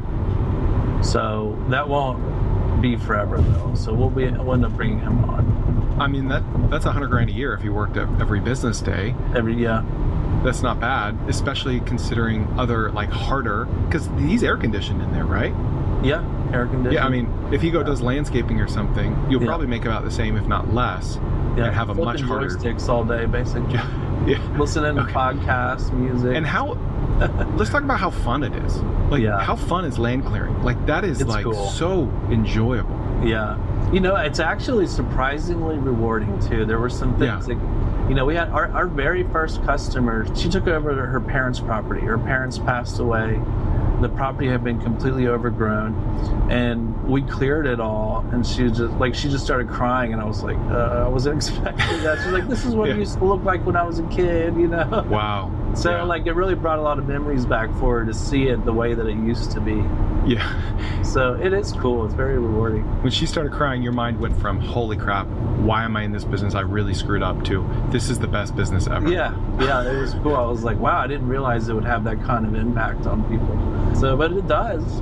Not most people are like that, but there's definitely some. So what are your monthly sales like today, and what do you project them to be? Or is it just based on how many machines you have? So last month we did 54,000. It's been a very, very rainy spring. I think we're like the seventh highest rainfall in recorded history out here right now. So if it rains a lot, we'll sink into the mud and we won't run. So, but we're entering into the summer months, so we've got around 70,000 on the schedule for each month up to October. Holy so cow. 70,000 next month. Good for you. And You'll do $1 million next year. Probably, yeah. If we get a pretty normal year, we're projecting to be around 500,000 with 2 machines. Then that's running 9 months. So, however, as we get more known, and especially with these horse farms and stuff, these horse farms, they don't care about ruts on their property. So you're talking being able to run large jobs all winter as well, which is something we didn't do our first year. We just kind of supplemented with our time with snow clearing. Yeah. But so it doesn't have to be seasonal if you find more horse customers or the right types of customers. Yeah. Any large farm property, they don't really care about ruts on their property. A lot of them just want to open it up. They're going to bush hog it twice a year. But yeah, any like residential kind of stuff, they do typically care. If they've only got 4 or 5 acres, they don't want it torn up. They just want it opened up so it's usable. Yeah. Put 8-inch ruts on people's property. That's right. a problem. Now, when you run like the search traffic numbers and you look at what your TAM, your total addressable market is in your local area, without having to really expand out much to other metroplexes, what do you think the ceiling is for your business, or what is the total market share for the whole industry in your area? We could probably run about 10 machines. So, and that's if we took over a majority of the market share within our immediate area. Okay. If we started traveling out, we could do more. We don't target commercial. We get contacted by commercial, but there's a lot of commercial work out there. It's hard for me to say because it is kind of a lesser known industry, and it is hard to get a lot of this data. So, well, if you're doing 2,000 a day per machine and you're booked 5-6 days a week, that's $6 million a year at like 70%. Your margin will probably drop a little bit as you hire more people. Call it 50%. Yeah. That's a $3 million net profit business in one local market. Like, that's outrageous. Yeah, it's incredible. Yeah. And if anyone's listening in Cincinnati, don't even think about it. He's going to crush you. He's just going to crush you. I'm not worried about it. I want him to start, Yeah. I want it because it increases the size of the market entirely. It really does. More people who knows about it. It's a educate the customer kind of business. Yep. That's a very mature insight. I'm not trying to sound patronizing, but it's like the default is to have such like this limiting mindset. Like Elon said the same thing about electric cars. Like, bring on the competitors. I need electric cars to be normalized. That's what's happened, right? Like Tesla 10, 15 years ago, they never thought they would have been selling, well, he did, but none of the analysts thought they'd be selling millions of cars per year because it was so niche, but they wouldn't be if it weren't for all of the other electric automakers out there, Yeah. What a beautiful business. Is there anything else that you'd like to mention or talk about that we didn't cover that people might find helpful or interesting? So I had this idea. There's a machine that's called the Green Climber. I made an X post about it. Yeah. And I really want somebody out there, because I'm not going to do it quite yet. I do want somebody to take on this business. So it's basically a remote controlled machine, very low risk. You just have somebody who's essentially just operating joysticks from standing off to the side. Mm-hmm. It does to the side, not below it, right? Yeah. A 45-degree angle away from it. That's yeah. But it's relatively affordable. It's on the expensive side for what you think it would be, but it does stuff that we cannot do. So it'll do like steep hillsides, ditch lines. It's perfect for cutting paths, and there's a lot of work out there for that kind of stuff, especially commercial work. Commercial buildings in particular, they have stuff that grows up into their edges of their parking lots, and it's the perfect machine for that. I think it could be sold door to door, not like selling a pressure washing service almost. Mm-hmm. Yeah, I really want somebody to do that, and if they do that, let me know how it is. It's just a really cool thing that I've never seen before, and I don't think anybody does it in the whole country. Because you're turning down business because it's too angled in places? Yeah, it's too steep for the skid steer. So typically what I'll do is I'll offer them the option of the Green Climber because I can rent it. And it's expensive though. We charge like $3,000 a day to run the Green Climber. It's a specialized machine. It costs us, we have to go pick it up. Now the good thing about it is you can just pull it with a regular truck. It's not like a skid steer where you need a 1-ton truck. And how much does it cost to both rent and buy? Rental is about $1,000 a day to rent it. Buying, see, that's a tough one because I've asked for some reason these equipment dealers are very weird about private about their pricing. I've been told $150,000 for a machine, and I've been told $70,000 for a machine. Yeah. So huge difference, but it could just be the different machines. I think the smaller ones are around the 70, the larger ones around the 150. You know what business this reminds me of? Last summer, I interviewed some teenagers that started a pond cleaning business. And they use expensive equipment they go to lakefront homes that have docks that are just completely surrounded by seaweed, and it looks gross, and their grandkids can't swim in it. A business that 99% of people didn't know existed, including myself, until I saw these guys on Instagram.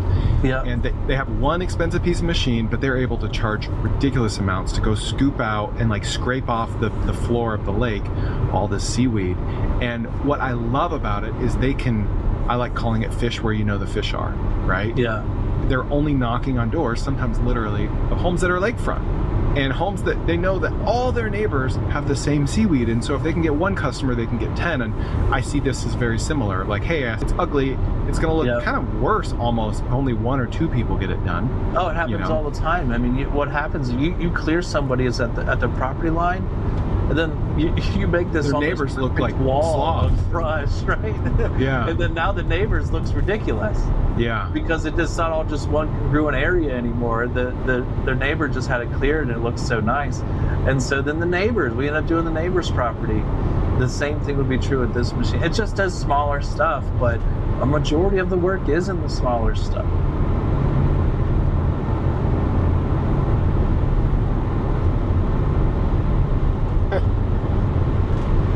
I got a text message. This one's from a random number, somebody I don't know. How often do I have to pee? Well, I've only been driving an hour and a half.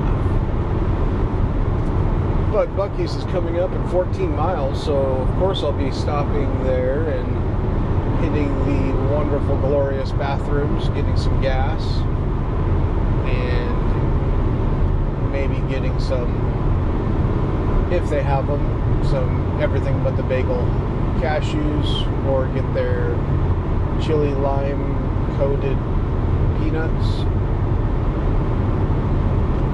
But every 2 to 3 hours, usually I can go before I gotta stop and hit the head. Kind of a personal question. Why would somebody ask me how often I have to pee? You're funny.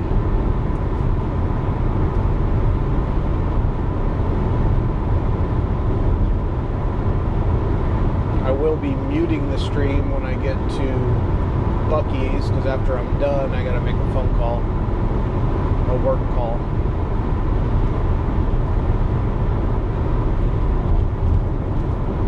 This episode with this guy that does brush clearing outside of Cincinnati, Ohio, kind of interesting. Not something I want to get into, but interesting.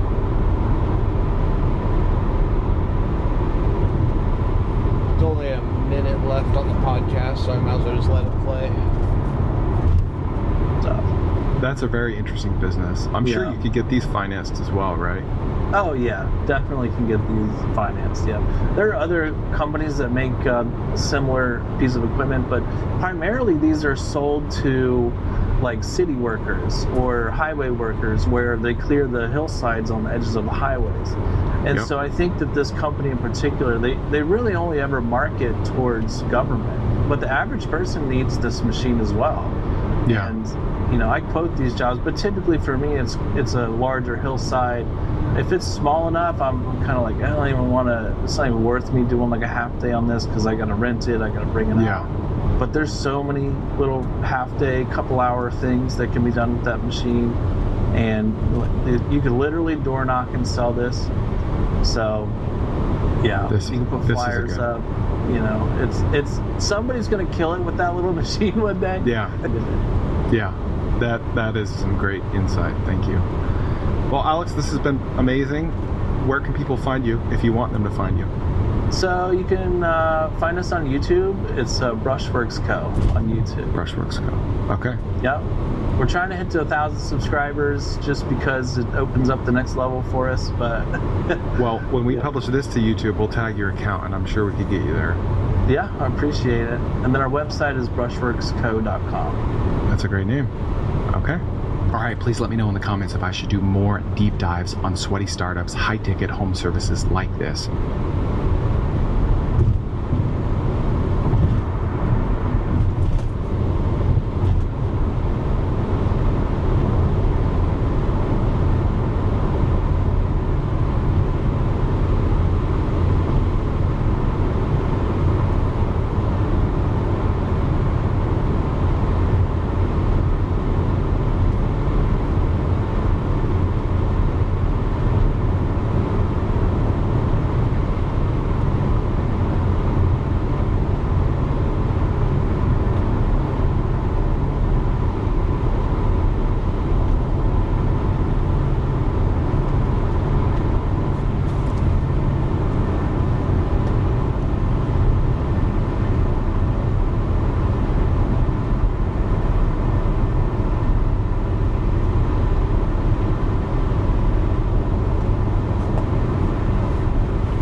itching to get to Buc-ee's. Need to take a break, get off my ass, get some gas. Ooh, I made a rhyme. I'm funny.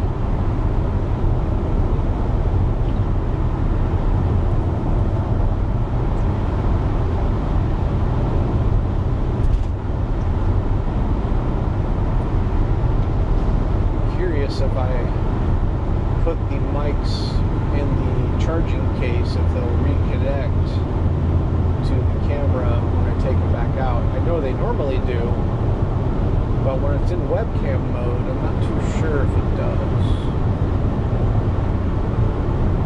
We'll find out. Maybe I won't. I'll just wait till they die.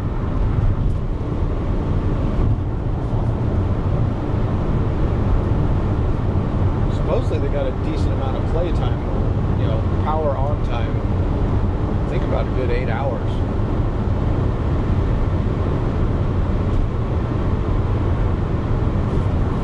I won't be streaming tomorrow morning, so I'm not going to stream when I drive to the customer's location.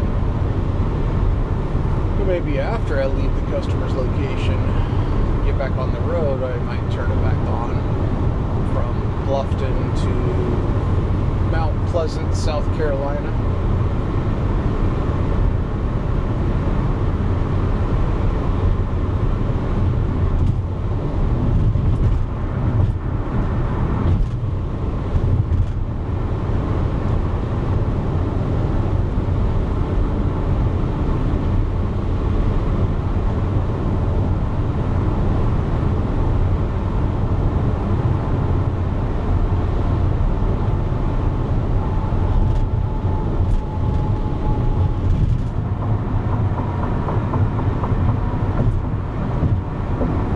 Buy some sort of mount for the laptop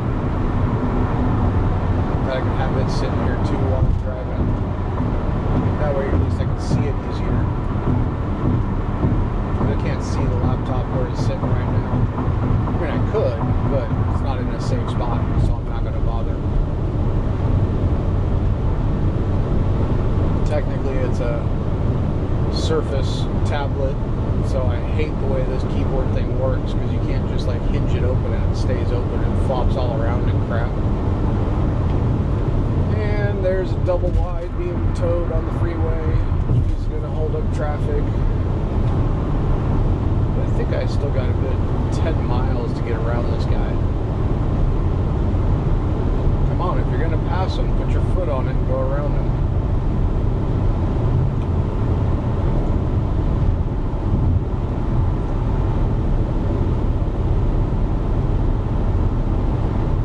I've got 10 miles to Buc-ee's. I think I might only have like 5.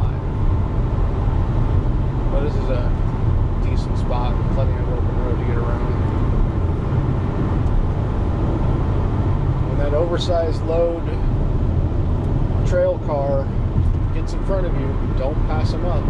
He's blocking you because he knows the trucker is coming up to a spot that doesn't have the room. He's going to move over. And when you're going around these guys, get around them quickly. Yeah, I think I only got like a couple miles to Buc-ee's.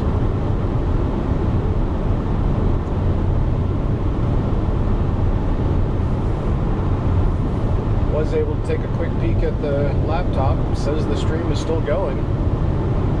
So taking off that handle piece off the bottom of the Pocket 3, plugging the camera directly in, works way better. Been running solid for almost 2 hours.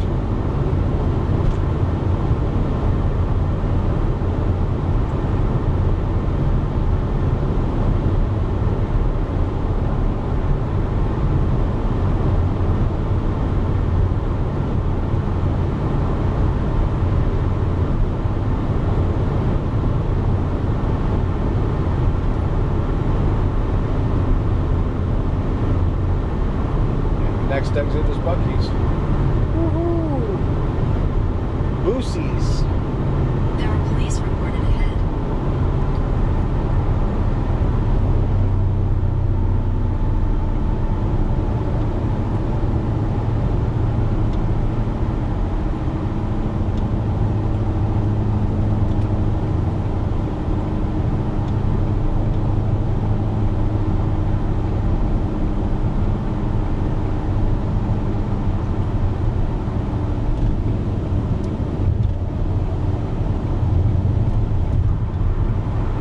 Smokey was sitting in the center divider. Haven't seen one sitting there in a while.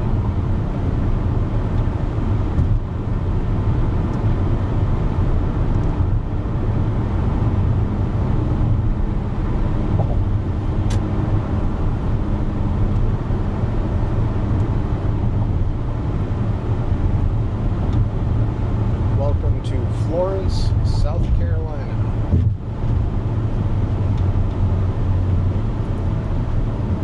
Some gas and some food at Boosie's.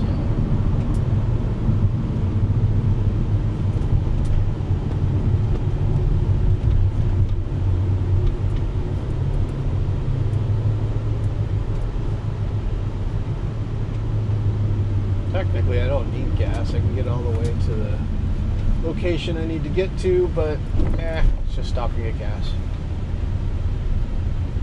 and food. Or snacks.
only needed about 5 gallons of gas. Let's go park the car and go take a tour. No, you're not going to go in there with me. You're just going to stay out here.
Alright, back in the truck, but gotta make some phone calls, so I am gonna be muting you all.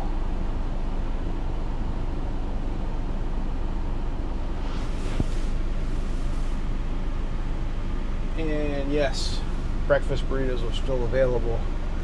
No more cashews, sorry.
done for now.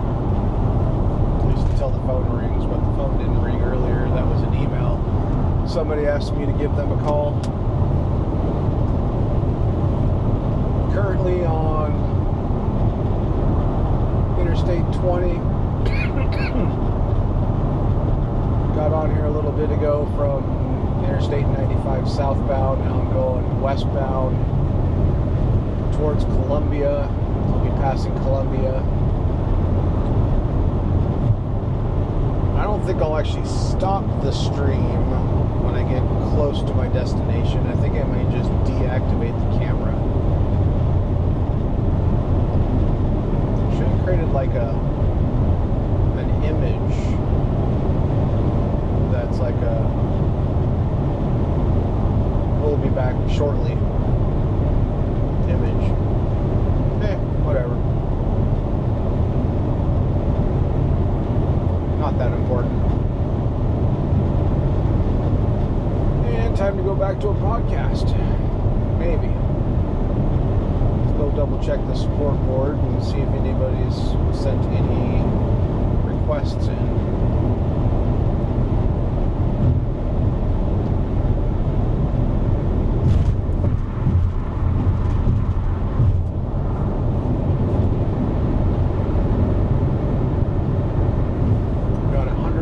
Miles to go at 1 hour and 33 minutes.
Episode of My First Million. The title is Talking to a Billionaire About How He Uses ChatGPT.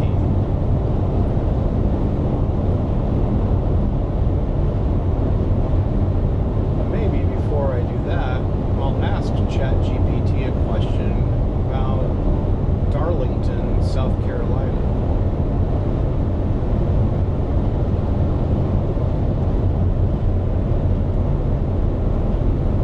Hey chat, how you doing? Hey there, I'm doing great. Thanks for asking. How about you? How's your day going so far? Doing good. I got a question. Sure, go for it. I'm all ears. What do you want to know? I just drove through Darlington, South Carolina. What is famous about Darlington, South Carolina? Darlington is pretty famous for its NASCAR roots. It's home to the Darlington Raceway, which is one of the oldest tracks on the NASCAR circuit, as known as the track Too Tough to Tame. They also host the Southern 500, which is a pretty big race every year. What else is famous about it? Besides the racing history, Darlington also has a lot of Southern charm and history. It's got some beautiful historic buildings and is known for the Darlington oak, which is a really old and massive oak tree in the town. There's also the Darlington Raceway Stock Car Museum, where you can dive even deeper into the racing culture. It's a neat little spot. When was the town founded? Darlington was founded back in the early 18th century. It was officially incorporated in 1835, so it's got quite a bit of history. It's grown and evolved a lot since then, but it definitely holds on to its historical roots. Who originally founded the town?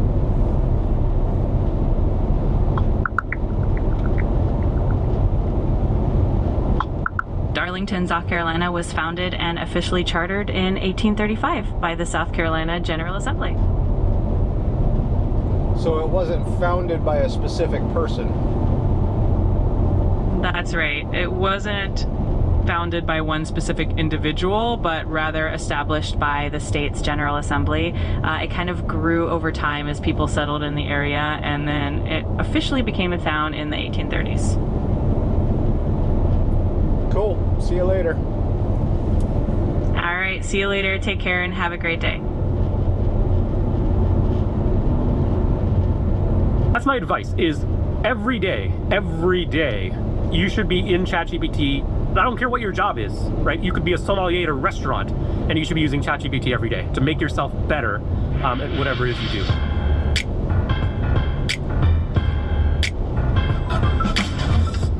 Can I ask you about the story really quick? And you have like a list of stuff here that's like all amazing. It's actually, a lot of it's very actionable. But the reason I want to ask you about the story is for the listener. Dharmesh founded HubSpot, $30 billion company. You're the CTO, so you're an OG for Web 1.0, Web 2.0, and your first round, or one of your first rounds, was funded by Sequoia. Your partner Brian is an investor at Sequoia, so you are in the insider. You're an insider, I believe. You may not acknowledge it. I don't know if you do or do not. You are an insider. The cool part is that you're accessible to us. When did you first see what Sam was working on, and how long have you felt that this is going to change everything? So I actually have known Sam before he started OpenAI, and I got access to the GPT API.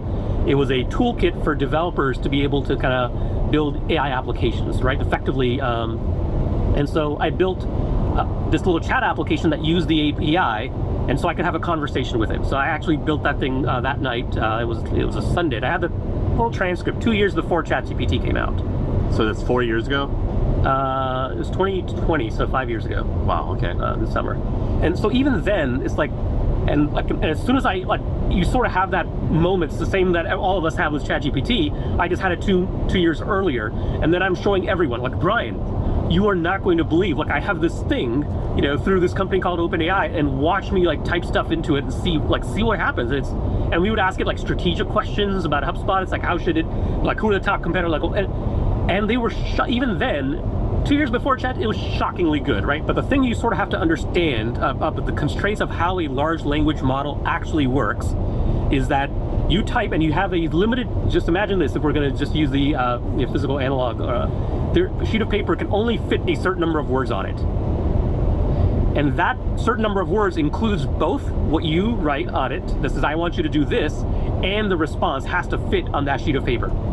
And that sheet of paper is what, in technical terms, would be called a context window. And you'll hear this tossed around. It's like, oh, this, ChatGPT has a context window of whatever, or this model has a context window, whatever. That's what they're talking about. All right, so why is that? Why does anybody care about the context window? It's like, well, sometimes you want to provide a large piece of text and say, summarize this for me. Well, in order for you to do that, it has to fit in the context window. So if you want to take 2 books worth of information and say, I want you to summarize this in 50 words, those 2 books worth of information have to fit inside the context window in order for the LLM to process it. The frontier models are roughly 100,000 to 200,000. They measure it in tokens, which is like 0.75 of a word, but that's like a book. So yeah, is that a book? I think the average book is like 240,000 words, I think, but I'm not sure. That's not a lot. So the way that I use ChatGPT is I'll like, let's say a fun way is I'll put a historical book that I loved reading and I'll be like, summarize this so I remember the details. So you're telling me that if it's a 1,000-page book, it's not even going to accurately summarize that book? It won't fit. You're like, if you paste something large enough into ChatGPT or whatever AI application you're using, it will come back and say, sorry, that doesn't fit. Effectively, what they're saying is that does not fit in the context window, so you're gonna have to do something different. All right, a few episodes ago, I talked about something, and I got 20 minutes, and I'll show you. So we're gonna take we're gonna pop that on the stack, and we're gonna push it on the stack, and we're gonna come back to it. The thing we have to remember is 2 things. Number 1, it doesn't know what it's never been trained on. That's one of the limitations, right? So if you ask it something that only you, Sam, have in your files, in your email, whatever, that the training model was, the LLM was never trained on, it's not going to know those things. Doesn't matter how smart it is, it's just information it's never seen. So it's not going to know that. That's kind of problem number 1. Problem number 2, so let's say your website for Hampton was actually on in the training set, right? Because it's on the public internet or whatever. But the training happened at a particular point in time. Like they ran the training and said, okay, we're done with the training now. The machine is done. Let's let the customers in, right? Now, if the website changes, it's not going to know about those new updates that you made to your website because the training was done at a particular date. If completed, it's kind of training course, right? So those are 2 things we sort of have to remember, is that it doesn't know what it doesn't know. And number 2, that the things it did know were frozen at that particular point in time, right? So it hasn't seen new information. And those are relatively large limitations, right? So especially if you're going to use it for business use or personal, it's like, well, I've got a bunch of stuff that I wanted to be able to kind of answer questions about or whatever inside my company or inside in my own personal life. How do I get it to do that? And so here's the hack, and this was a brilliant discovery.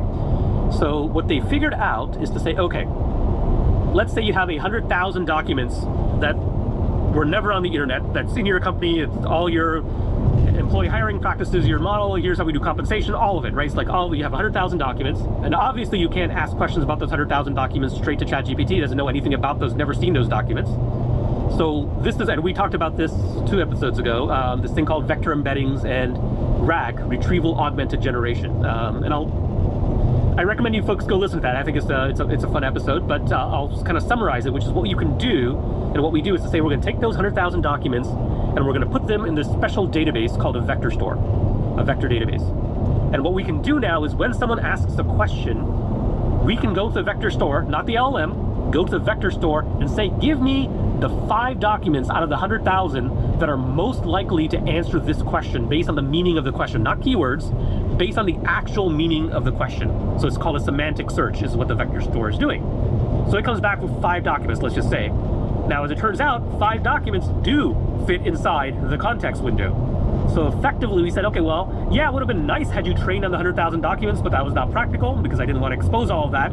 I'm going to give you the 5 documents that you actually need. I can just say, give it to you in the context window. And now, as you can imagine, it does an exceptionally good job at answering the question when it knows the 5 documents that should be looking. You just gave it to them, right? So it's having this, so we'll kind of jump metaphors here. It's like hiring a really, really good intern that has a PhD in everything, right? They went to school, they read all the things, read all the internet.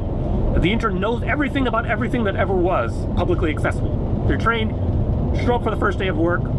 That's all they know. They're not learning anything new, and they know nothing about your business. Now it's like, okay, well, I know you know everything about everything. I have this question about my business. Here are 5 documents that you can read right now and answer my question. Just like, oh, I can do that. I like that analogy, the intern with the PhD and everything. That's so much how it is, right? It's as helpful and available as an intern, Yes. but it's as knowledgeable as somebody with a PhD in everything. Yes. And then, like you said, another analogy for that is like it's a store. You have shelf space, which is kind of limited, but they do have a back, and you can always send the employee to the back and see if they can find it in the back for you, right? That's kind of like what you're saying. Put it in the database. They can go fetch the specific thing that you're asking for because you gave it access to the back. You gave it a badge that lets it go in there. Have you uploaded all of Hub? Like, have you first of all, I want to know what your ChatGPT looks like. I want to know how you use it on I just want you to just screen share, just like show me exactly what you do. But also, have you uploaded your entire life? Like, have you uploaded all of HubSpot to ChatGPT where you could just ask it any question? Yeah, multiple times, right? So, in what format? Tell me how you did that. So OpenAI has it's called an embeddings algorithm that takes any piece of text, a document, an email, whatever it happens to be, and creates this kind of point in high dimensional space called a vector embedding. And a point in high dimensional space, so in three-dimensional space, physical space that we know of, we think of points being in 3 dimensions, X, Y, and Z axis. Like, here's where this point is in space.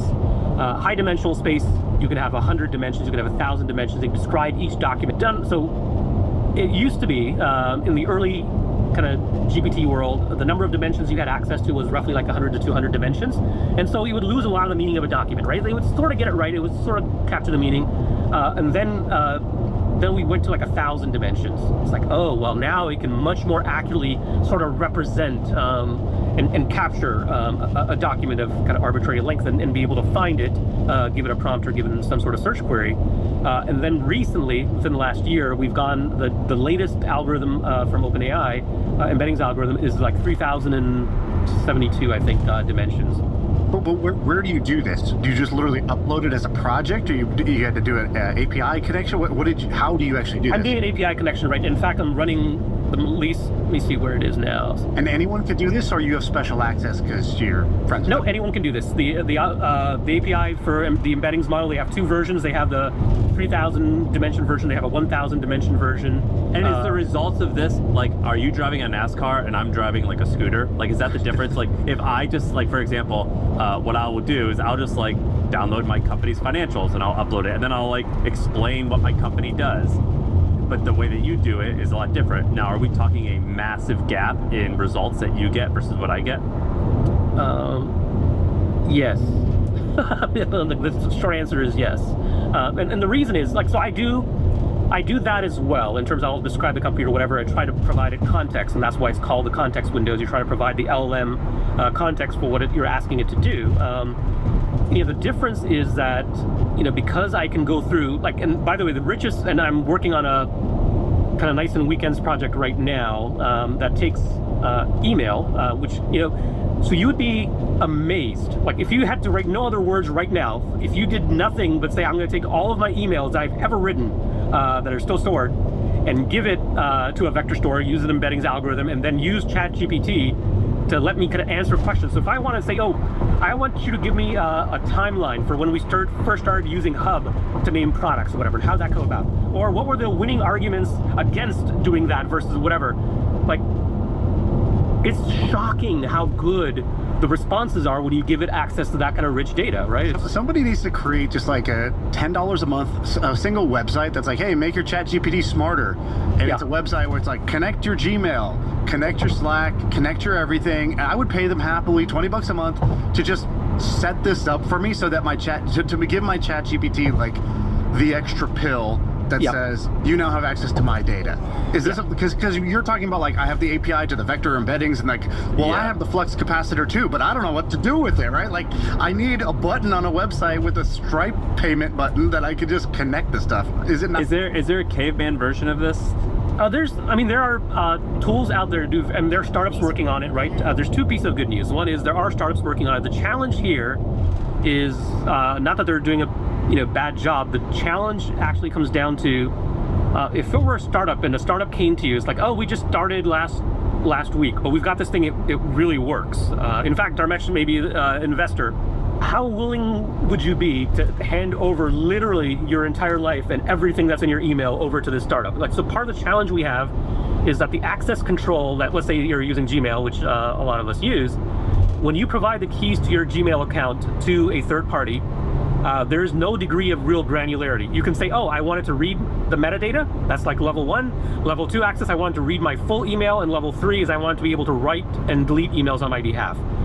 But if you wanted to like read like the actual body of the email, you can't say, I only wanted to read messages that are from HubSpot.com, or I want to ignore all messages from my wife and my family or whatever in the thing.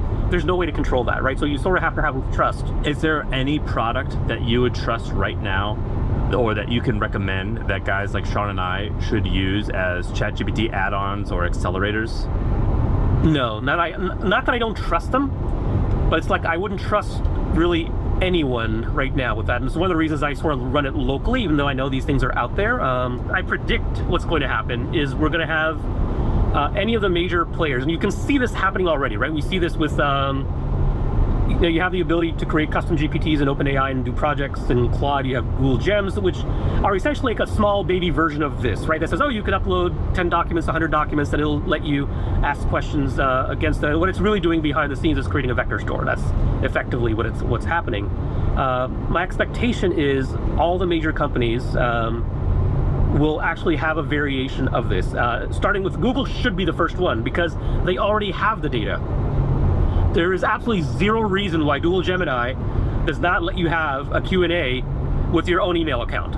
That's just like insanely stupid, right? Like I'll just go ahead and say it. It's just there's something not right with the world when they already have the data, and it's like, and they have the algorithm. They have Gemini 2.5 Pro, which is an exceptionally good model, right? So they have all the pieces, but have not yet delivered. But my hope is they'll just. Then tell me and Sean.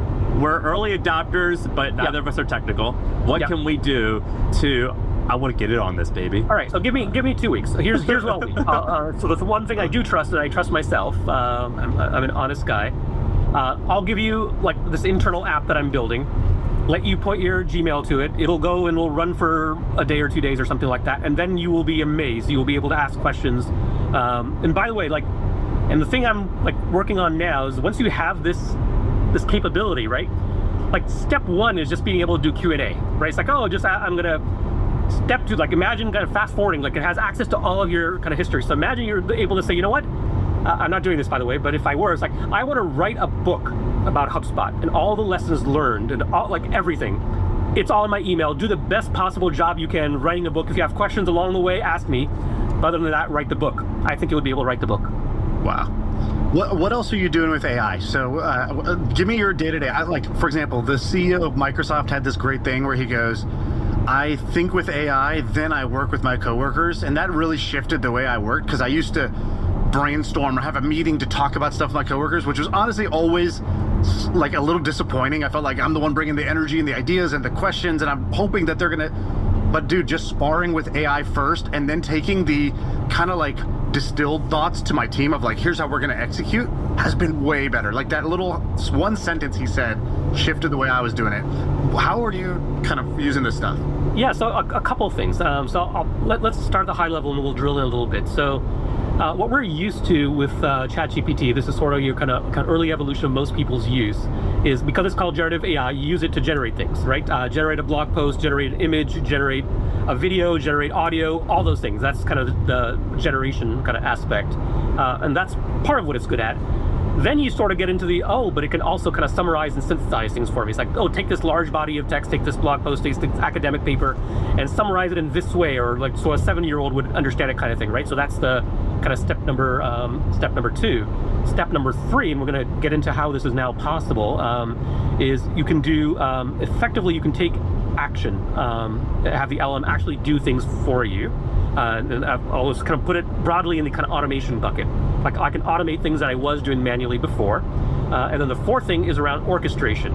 It's like, can I just have it manage a set of AI agents, and we'll talk about agents in a little bit, and just do it all for me. I just want to give it a super high order goal. It has access to an army of agents that are good at varying different things. I don't want to know about any of that. I just wanted to go do this thing for me, right? And then that's sort of where we are on the slope of the curve. The first 3 things are possible today and work well today, right? So you can generate, as we know, it can generate blog posts, it can write really well, it can generate great images now, including images with text. It can do great video now with higher fidelity, higher character cohesion, all these things. Sean, so the vision you had 3 years ago when I was on was around creating the next Disney, the next kind of media company. You have the tools now, my friend, to finally start to approach that, right? But then you should sort of move into, and this is what we were just talking about, this kind of synthesis and analysis thing. This is where deep research kinds of features come in. It's like, okay, well, I want you to take the entirety of the internet or entirety of what Sean has written about copywriting, and I want you to write a book just for me that summarizes all of that in ways that I enjoy, because I like analogies, and I like jokes, and I like this, and I like that. Write a custom version of Sean Puri's book on copywriting, right? That kind of synthesis, I think, would be super interesting. And then automation is now possible. So Agent.ai is one of those things. There's other tools out there that says, hey, I want to take this workflow or this thing that I do, and I want you to just do it for me. Give us a specific. What's a specific automation that you've used that's like, useful, helpful, saves you time? I'll tell you a couple. One is around domain names, which is, okay, so I have an idea for a domain name, and I'm going to type words in. And these things exist, and I'll tell you the manual flow that I used to go to is like, okay, first of all, I can brainstorm myself and come up with possible words and various of the words, whatever, here's the things. Then I'll say, okay, which domains are available? Absolutely zero of them that are good that will pop into my mind are like freely available to kind of just register that no one's registered before. Okay, fine. Then I'll say, okay, well, which ones are available for sale? Okay, what's the price tag? Is that a fair approximation of the value? Is it like below market, above market? We don't know because there's no Zillow for domain names yet, so create that. So I have something that automates all of that and says, oh, so you have this particular idea for this concept, for this business, whatever it is. Here are names, here are the actual price points, here's the ones that I think are below market value, above market value. Tell me which ones you want to register. That's in ChatGPT? No, it's in Agent.ai is where it lives right now, but now there's a connector between Agent.ai and ChatGPT through this thing called MCP, which you'll hear about a bunch if you haven't already. One thing I want to kind of get out there, just so we keep connecting the dots, because I want everyone to have this framework in their head. So we talked about large language models, it can generate things. We talked about the context window. We talked about faking out the context window by saying, oh, we can do this vector database and bring in the right 5 documents, stuff them into the context window. Here's the other big breakthrough that's happened, I'll say recently, within the last year and a half, is what's called tool calling. And what tool calling is a really brilliant idea. And the tool calling says, okay, well, the LM was trained on a certain number of things, but if we had this intern that came in, it would be like saying, okay, well, whatever you know, but we're not going to give you access to the internet. Like, that would be stupid, right? We would give the intern access to the internet. It's like if I ask you something that you weren't trained on, go look it up, right? That would be like thing number 1 on the first day of work. And as it turns out, the LLM world, the intern didn't have access to the internet. All it had was whatever notes it happened to take during its PhD training in all things, right? And so what tool calling allows, and this is a weird approach to it, but this is because of the way LLMs work. So remember, the LLM, it's architected such that you give it the context window in, it spits things out. That's it. It doesn't have, and you can't reprogram the architecture. Now all of a sudden we're going to give you access to tool calling. So here's the hack that they came up with. They said, okay, in the instructions that we give it in the context window, we're going to say you have access to these 4 tools. And it doesn't actually have access to the 4 tools. It's that I want you to pretend like you have access to these 4 tools. The first tool is this thing called the internet. And the way the internet works is you type in a query and it will give you some things back. You have this other thing called a calculator. And you can give it a mathematical expression and it gives you an answer back. And you have this other tool that lets you do this, and you can have n number of tools. And so here's what happens. In the context window happening behind the scenes, ChatGPT, which is the interface right now that is interacting with the LLM, you're not talking with the LLM directly, right? It gets a prompt and it says, okay, by the way, LLM, I want you to pretend like you have access to these 4 tools. And anytime you need them, when you pass the note back to me, the results, the output, just tell me when you want to use one of those tools. All right, so we give it a query. It's like, okay, well, I want to look up like the historical stock valuation for HubSpot and when it changed as a result of, is there any correlation to the weather? Is it seasonal or whatever it is, right? In terms of market cap of HubSpot versus seasonal changes. All right, well, that's not something you would have access to, but here's what actually happens. This is so cool, right?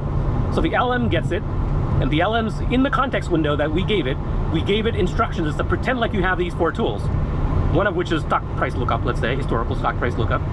It'll pass the output back to the application, not us, and say, and in the output it says, oh, please invoke that tool you told me I had access to and look up this result. I want you to search the internet for X, what was the weather, I want you to do this for the stock price, and then redo that with the ChatGPT application. fill the context window with whatever it is the LM asked for, and then pass it back in. So the LLM effectively has access to those tools, even though it never accessed the internet, it never accessed the stock market, but it pretended like it had access to it, and we never see this. This is happening behind the scenes. Now, here is the big, massive unlock, right? Which is, well, everything can be a tool. Right now, you don't have to build this kind of vector store or whatever, because you would never build a vector store of all possible stock prices from the dawn of time. Now, I guess you could, but then it's outdated immediately. Now it's like, what if we just gave it 20 really powerful tools, including browser access to the internet? Well, that's like a 10,000, 100,000 times increase in that intern's capability, right? And so that's where our brain should be headed now, which is exactly where the world is headed, that says, what tools can we give the LM access to that will amplify its ability and cause zero change to the actual architecture? Literally, it doesn't have to know anything about anything. It's like, I just want you to pretend that you have access to these tools. It doesn't need to know how to talk to those tools, doesn't need to know about APIs, doesn't need any of that stuff. Cutting your sales cycle in half sounds pretty impossible, but that's exactly what Sandler Training did with HubSpot. They use Breeze, HubSpot's AI tools, to tailor every customer interaction without losing their personal touch. And the results were incredible. Click-through rates jumped 25%. Qualified leads quadrupled, and people spent 3 times longer on their landing pages. Go to HubSpot.com to see how Breeze can help your business grow. Do you think that, I mean, this is all mind-blowing, and you have an interesting perspective because, you know, I think 3 episodes ago that you were on, you created this thing called Wordle. Was it Wordle? Wordplay. Wordplay. That does like 80 grand a month. It was just like a puzzle that you do with your son. It was amazing. But now you have new projects. You have Agent AI, you have a few other things, but you still run a $30 billion company. Do you think that the majority of value creation, like, is my stock portfolio going to go up because I own a basket of tech stocks? Or is the best way to capitalize as an outsider, obviously you start a company, or is it investing in new startups that are using AI or AI first startups? It's a big question. I'm neither an economist nor a stock analyst, but I will say this: the thing I'm most excited about with AI, and I actually said exactly this in a talk I gave before GPT on the inbound stage, and I said, you know, as AI is starting to kind of come up, it's not a you versus AI. That's not the mental model you should have in here. It's like, oh, well, AI is going to take my job because it's me trying to do things that the AI is then eventually going to be able to do. The right mental frame of reference you should have, it's you to the power of AI. AI is an amplifier of your capability. It will unlock things and let you do things that you were never able to do before, as a result of which it's going to increase your value, not decrease it, right? But in order for that to be true, you actually have to use it. You have to learn it. You have to experiment with it. And the only real way to get a feel for what it can and can't do is you have to do it. So I'll give you the very, very simple, everyone should do this, I do this personally, is that anytime you're going to sit down at a computer and do something, research, whatever it is you're going to do, you should give ChatGPT or your AI tool of choice a shot at it. Try to describe and pretend like you have access to this intern that has a PhD in everything. It's like, okay, well, maybe it doesn't know anything about me or whatever, fine. So then tell it a few things about you. But imagine you have access to this all-knowing intern that has a PhD in everything. Give it a crack at solving the problem that you're about to sit down and spend some time on. And what you will invariably find, number one, is you'll be surprised by the number of times it actually comes up with a helpful response that you would never have expected it would be even remotely able to do. Like, how can it do that? Is because it has a PhD in everything, right? And so now actually we'll talk about reasoning and whether models are actually doing that or not if we have time. But so that's my advice, is every day, you should be in ChatGPT. If you're a knowledge worker at all, it doesn't matter, actually, you don't even have to be a knowledge worker, and I don't care what your job is, right? You could be a sommelier at a restaurant, and you should be using ChatGPT every day to make yourself better at whatever it is you do. And that might be the introduction of that orthogonal skill, to bring it back to the, which I never explained the word orthogonal, I'll do it in 30 seconds. So orthogonal means a line that's 90-degree intersection to another line. And the most common use is when we have an X and Y axis, right? It's like, oh, the X-axis and the Y-axis are orthogonal to each other because they have 90 degrees separating them. The common usage, when you say, oh, that's an orthogonal concept, it means it's unrelated, it's completely different. That's like the Y and X-axis are completely independent of each other. You can say, oh, you can be here on the X-axis, But here are the y-axis, and they're not related to each other. So that's what I mean when I say orthogonal concepts or skills or ideas. Yeah, anyway. Is there anything you disagree with that's kind of the consensus? Because a lot of things you're talking about, like, hey, AI is going to change everything. It's super smart. Agents are coming. They can do some stuff now, more stuff later. These are all probably right, but they're also consensus. I'm just curious, like, is there anything you disagree with that you hear out there that drives you nuts, where you're just like, people keep saying this. I think that's either wrong, it's overrated, it's the wrong timeline, it's the wrong frame, it's whatever. Is there anything that you disagree with that you've heard out there? I've heard variations, two variations I disagree with. One that I think spent some amount of time hopefully kind of talking folks out of, which is it's just autocorrect, it's not really thinking. And that's a matter of, like, what do you think thinking is, right? It's like, okay, well, if it produces the right output to which we think would require thought, so I think that is flawed reasoning to say, oh, well, and this often comes from the smartest people, the most experts in their field, because, oh, it's really like a stochastic parrot. You'll hear this phrase, which is, it's like a probability-driven, pattern matching based, it just so happens that it's been trained on the internet, but it's not really like human intelligence. And I agree with that phrasing, which is it's not like human intelligence, but that does not mean that all it's doing is sort of mimicking stochastically all the things that it's read before, because in order to do what it does, it is a form of creativity, different from what we normally express. That's kind of thing number one that I kind of disagree with. Thing number two is people are thinking, I both disagree with the scaling laws are going to continue forever, indefinitely, that the more and more compute we throw at, the more knobs we put on the machine, the smarter and smarter it's going to get. I think there's going to be a limit to that at some point. It's like nothing goes on forever. It's going to asymptotically move towards, we're going to have to come up with new algorithms. So GPT can't be the do-all end of all things, right? There will be a new way discovered. So I think that's going to happen. But I think the smarter, and I did not say this, other people have said it, the best way to kind of think about AI right now is, as you use it, is to kind of truly find a frontier of what it's incapable of. It's like, okay, it can sort of do this thing, but not very well. If that's the way you describe its response, you are exactly where you need to be, which is, if it can sort of do it right now, it's sort of. If you have to squint a little bit, it's like, it's kind of something, but wait 6 months or a year, right? Like, it's that's the beauty of an exponential curve. It gets so much better, so fast, that if it can sort of do it now, it will be able to do it, and then it'll be able to do it really well. That's the inevitable sequence of events that's going to happen. Sam, have you heard this about startups? There's like a kind of the smart money in startups believes that the right startup to build is basically the thing that AI kind of can't do right now.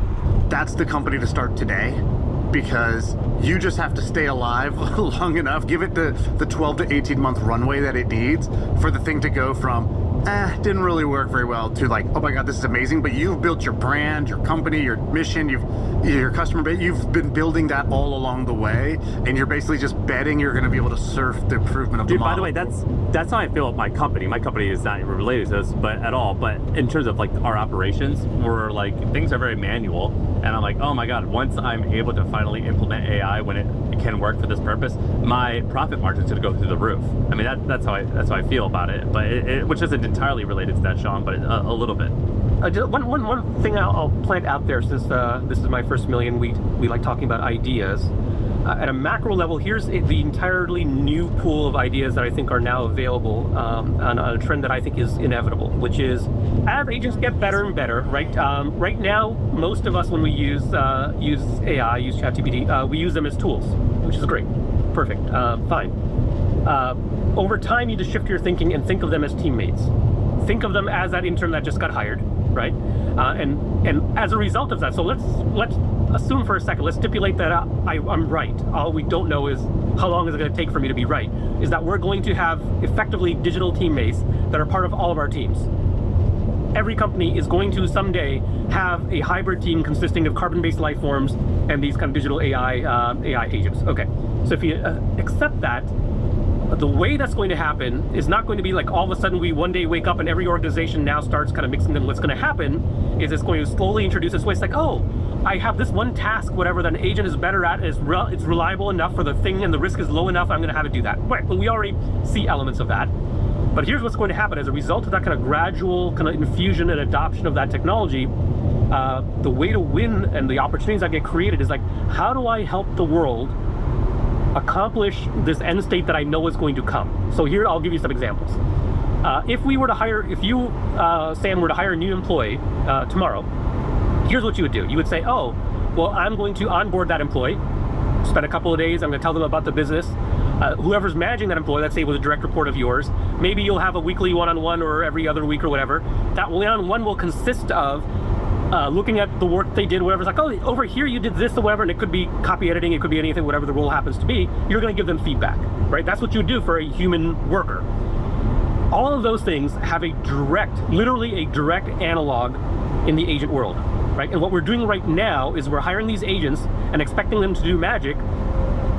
Just like if we hired an exceptionally smart, has a PhD in everything employee and expected them to do magic with no training, no onboarding, no feedback, no one-on-one, no nothing, well, your results are not going to vary. They're going to be crap because you did not make the investment in getting that agent. Now, the big unlock here, so whether you're an HR person or whatever, it's like figure out, like, well, what does employee training look like for digital workers?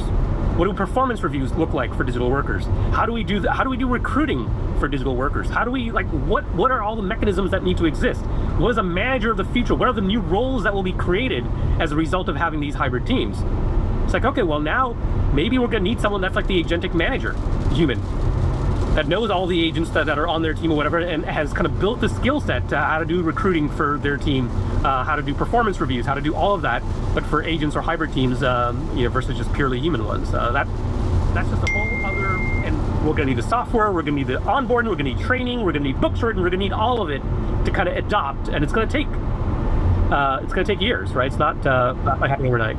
2 years ago, I asked you, is it going to be as bad, or I think you said, I asked, is it going to be horrible or is this going to be amazing? And you said, I saw this with the internet, nothing is as extreme as the most extreme predictions. I listened to you and I trusted you then. I actually think, knowing what I know now, I'm actually more fearful than I was a couple years ago, where I'm like, oh, this is actually going to put a lot of people out of work, and it's maybe not good or bad, but things are going to change drastically more than I thought. And so I don't remember how I phrased the question, but is this going to change the future more than you thought 2 years ago, or less than you thought 2 years ago? Has your opinion on that changed? I still think they're going to be unrecognizable. My kind of macro level sense, and this is maybe just my inherent optimism about things, is that it's going to be kind of a net positive for humanity. And this is the other thing that lots of people would disagree with me on. This, like, oh, well, is this an existential crisis, to the species? And I've not said this before, but I'm going to see how it sounds as the words leave my mouth. I'm probably going to regret it, but in a way we are actually, and Sam, Sean, you said this earlier, we're sort of producing a new species, right? So that's like saying, okay, well, Homo sapiens as they exist, absent AI, is likely not going to exist. So the way we know the species as it exists today, with where we have a single brain and in natural form, 4 appendages or whatever, maybe that's going to be different. But I think of that as an extension of humanity, not the obliteration of humanity, right? That's human 2.0 or N.0 of the way we kind of think of the species right now. So I think things are still moving very, very fast, and this is why I think humans have issues with exponential curves. We're just not used to them. When something is kind of doubling or every N months, it's hard to wrap our brains around how fast this stuff can move. Things that we thought were like the things we have today, Sam. If we had just described them to someone a year and a half ago, there's like, well, ChatGPT is cool or whatever, but it's never going to be able to do that. And now we're like, those are like par for the course, right? Like we can do like things that were literally like, oh, there's no way. It's like, yeah, it's good at like text and stuff like that, but that's because it's been trained on text. Now I can do images. Well, I can do images, but like video is like 30 frames a second. That's like generating 30 images per frame of like per second of video. It's like all of that. It's like, yeah, but diffusion models, the way they work is because you're not going to you get a different image every time. So how are you going to create a video? Because it requires the same character, the same setting in subsequent frames. That's not how the thing is architected. That's not how image models work. And we solved all of those things, right? Now we have character cohesion, setting cohesion, and video generation. Anyway, so my answer is, it's not exactly, but it's close to like, yep, this is what exponential advancement looks like. I'm still of the belief that we're going to have more net positive. That is not to say that in the interim there's not going to be pain. And there's 2 things I'll put out there as cautionary words. One is, in the interim, anyone that tells you that there's not going to be job dislocation, there's not going to be roles that get completely obliterated, is lying to you. That is going to happen. It's already happening, right? It's that there is no world in which that does not occur. That's kind of thing number one. Thing number two, and we didn't talk about this, but we should have, is that because of the architecture of how LMs currently work, maybe they'll figure out a way to do that. They produce hallucinations. But that's just a fancy way of saying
take a phone call. Don't want to reveal any trade secrets. You know, that's super secret stuff for the company I work for, even though I'm telling those people on the phone. But that doesn't need to go out on a live YouTube stream.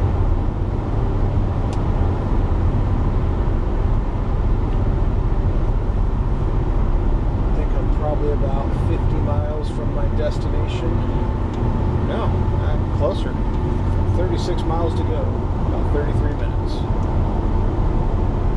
Was doing some decent speed until that hot shot up there is holding up the fast lane trying to go around this Ryder truck, and now people are going to go around him on the right because they're jackasses. Then again, I've done it sometimes too.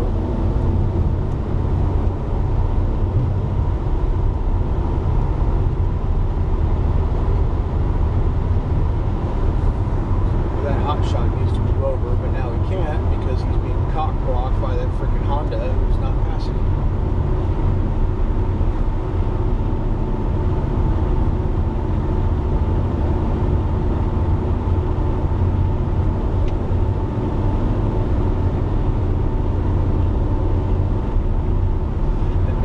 Shot almost hit the other car.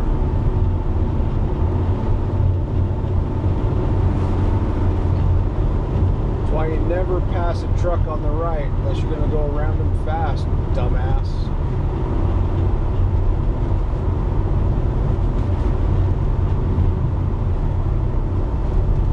What a fucking moron.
miles, cruising on down the road.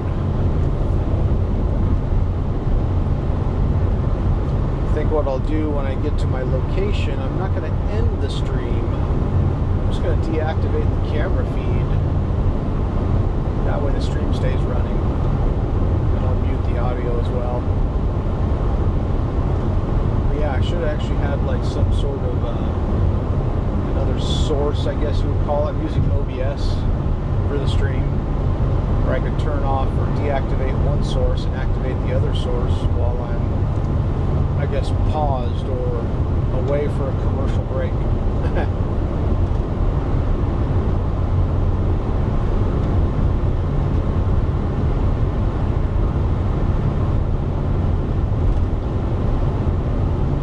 forgot to do it when I stopped at Buc-ee's to actually figure out why I can't see the stats over on the screen. I mean, I can't really see the laptop, but I can see it enough if I glance over. Definitely need to grab a stand or something.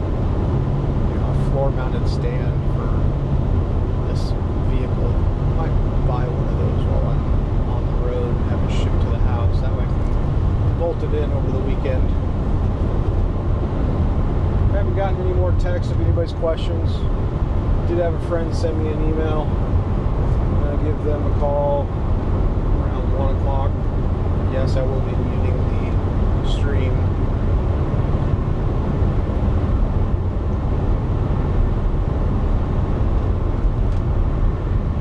The stream's been live now for almost 4 hours. I think I actually started it about 5 minutes to 8 Eastern. So about 3.5 right now. 3 hours and 42 minutes. Some random number.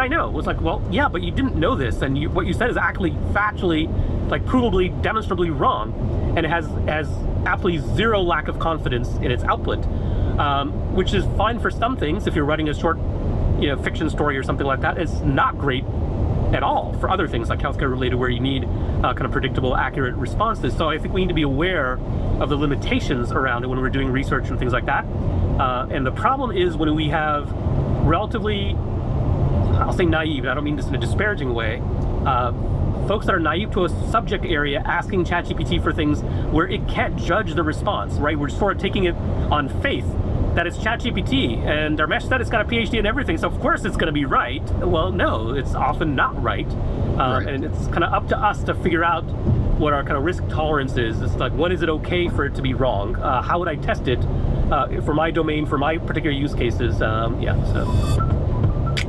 So you guys know this, but I have a company called Hampton, joinhampton.com. It's a vetted community for founders and CEOs. Well, we have this member named Levon, and Levon saw a bunch of members talking about the same problem within Hampton, which is that they spent hours manually moving data into a PDF. It's tedious, it's annoying, and it's a waste of time. And so Levon, like any great entrepreneur, he built a solution, and that solution is called Molku.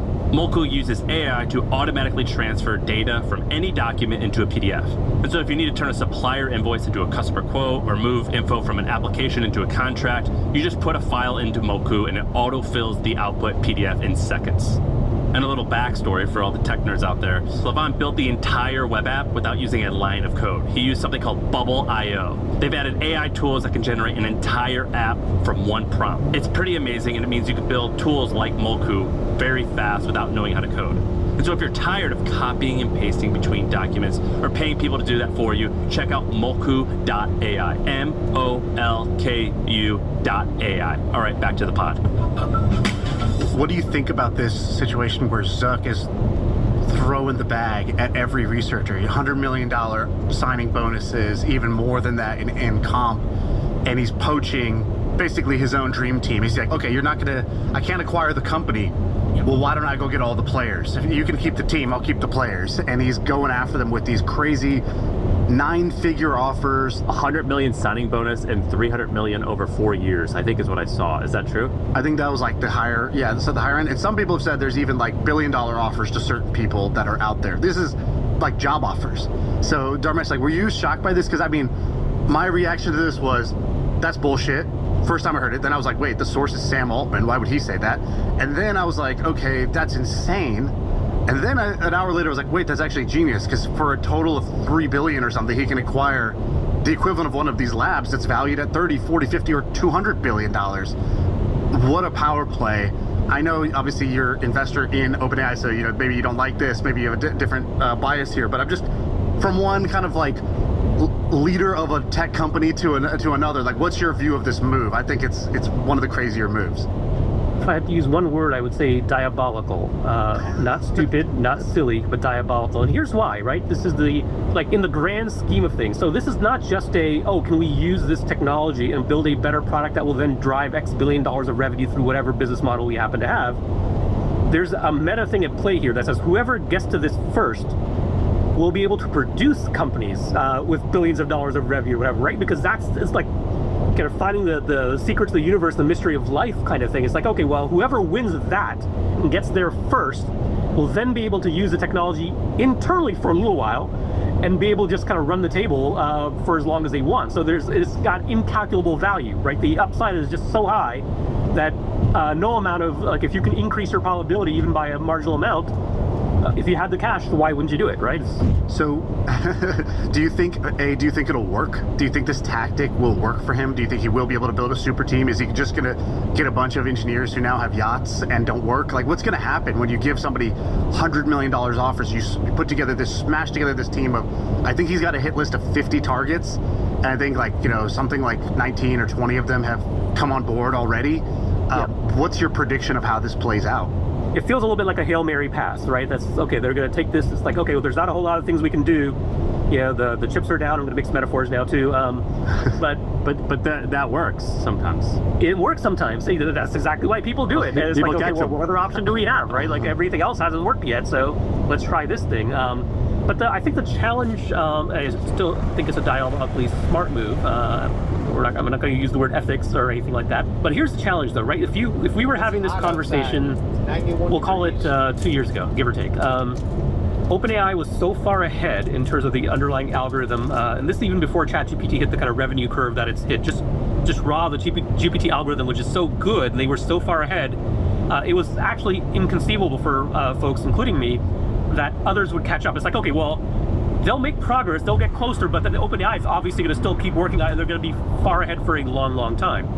That's proven not to be true, right? We've seen open source models come out, we've seen other commercial models come out, there's Anthropic, and they have, by most measures, comparable large language models, right? Within like one standard deviation, they're pretty good, and sometimes they're better at some things, worse at others, but it's not this single horse race anymore. So the thing that I'm a little bit dubious of is that even if you did this, you put all these people together, like, it didn't really work for OpenAI in the true sense of the word, right? Like, they weren't able to create this kind of magical thing that it's like, okay, maybe they end up doing it somewhere else, but I think there's more smart people out there. The technologies kind of DeepSeek proved that you could actually, and they did actually have an actual innovation in terms of reasoning models and things like that versus kind of the early generation large language models. So jury's still out. How much better is a $300 million $100 million a year engineer over like a $20 million engineer? Is it like, I followed some of these guys on Twitter, and they're fantastic follows. And do you think that their IQ is just so much better, or is it because they've had experience? Is it really because they just saw how OpenAI works and they want that experience? Are they like, is this like espionage? How good could $100 million or $300 million a year engineer be? Well, that's the thing, though. This is software, right? So this is a world of like 95% margins. So let's say, yeah, I think part of the value is yes, they're super smart, but even human IQ it asymptotically moves towards a certain ceiling, right? You take the smartest people in the world, however you want to measure IQ, and so that doesn't explain away the value, right? That's not that. It's not that they've seen the inside of OpenAI and they have some trade secrets in their head that they can then kind of carry over. It's like, oh, here's how we did it over there, and here's how we ran evals, and here's how we did, the engineering process. They'll have some of that because we always carry some amount of kind of experience in our heads. I think the larger thing, kind of primary kind of vector of value, is they sort of have demonstrated the ability to kind of see around corners and see into the future, right? They believed in this thing that almost no one believed in at the time. They sort of saw where it was headed, and they were working at it, chipping away at it, whatever. And that's much rarer than you would think. For really smart people to do this seemingly stupid, foolish thing, it's like, you're gonna do what now, right? And we're still asking ourselves a variation of that question that we would have asked 3 years ago, except now we have ChatGPT and we have the things that and we're still like, well, you say that we're gonna have like these kind of digital teammates that are gonna be able to do all these things, and it can't even do this simple thing right? Like we sort of keep elevating our expectations and what we believe is or is not possible. They sort of know what's possible, and they almost think of what many of us would consider impossible as actually being inevitable. Have you guys, has HubSpot, have you made any of these offers? I don't think so, but that's not the game we're in, right? So we're not in that league. We're not trying to build a frontier model. We're not trying to invent AGI. We're at the application layer of the stack. So we want to benefit from it, right? We didn't, in any layer of my entrepreneurial career, I have not been the guy in the center of the universe, sort of the company. But you're not like, oh man, I met this person, like we need to offer like an MBA contract in order to secure this guy. No, and there's a reason for this, right? It's like for the kinds of problems we're solving. There's a sports term about the best alternative to the player or something like that, the replacement cost. Or wins above replacement is the metric they use in sports. So yeah, it's not worth it given our business model and given what we do. I have one last thing on the kind of AI front, because this is one of the things, answering your question, Sean, in terms of things I disagree with folks on, is that there's a group of people, very smart, that will say, oh, well, AI is going to lead to a reduction in creativity, broadly speaking, right? Because you're just going to have AI do the thing. Why do you need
take another phone call.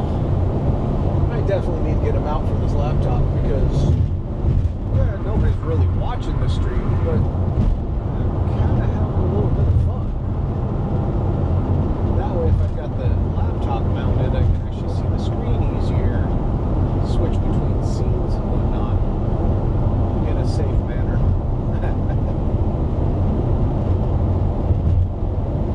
But I won't have it to where I can see the chat. That I won't do. Coming up to my exit, I've got 5.5 miles to go. Phew. Excuse me.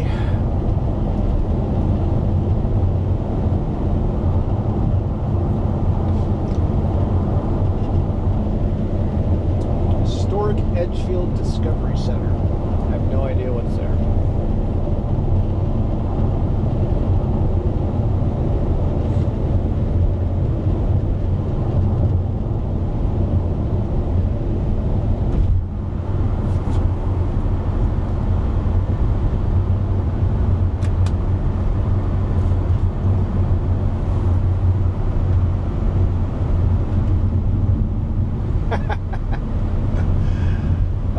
Whoever that viewer on the stream, yeah, you heard the sneeze. Getting off the exit here. I did catch that. And my phone's talking to me. Thank you for watching. I think I have decided I will stop the stream when I am almost at my location, and then I'll just start a new stream.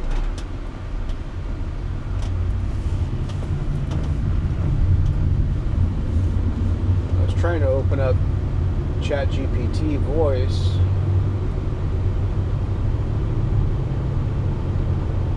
But I don't think it's going through the vehicle. Are you there?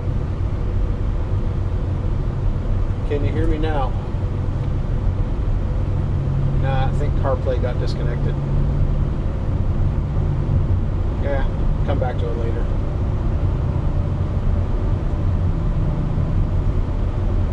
.4 miles to go.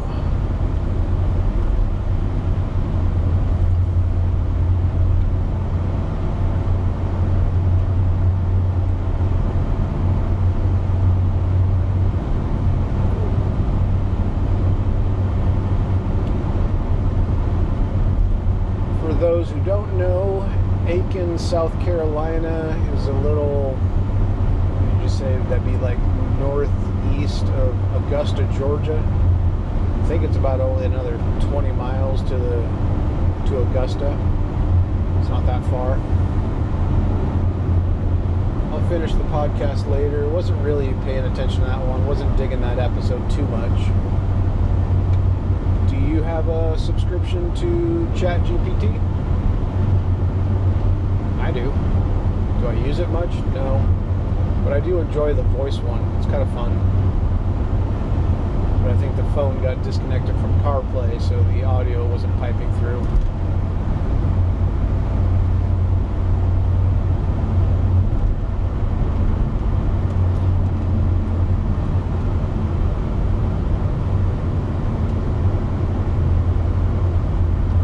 Nah, maybe I won't stop the stream. I'll just leave it running.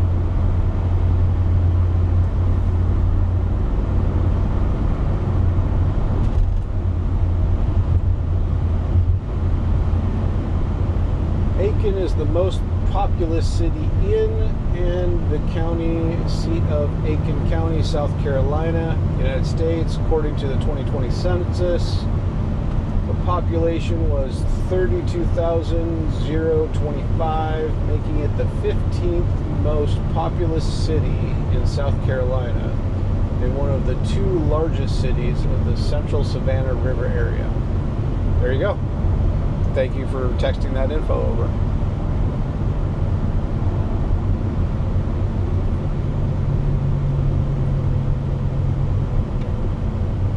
Driven down here enough times, but haven't driven through that cemetery to go look around.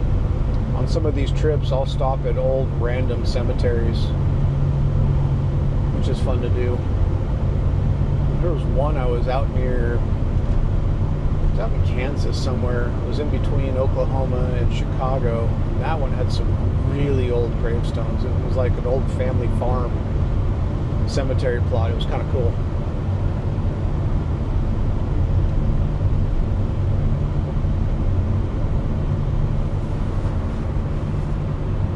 Alright, I'm going to kill the camera feed, but I'll keep the audio going. Well, maybe not yet. Got 1.8 miles till I got to make my turn. Actually, I'll probably mute the audio just in case I got to talk to any work people in the van or near the van.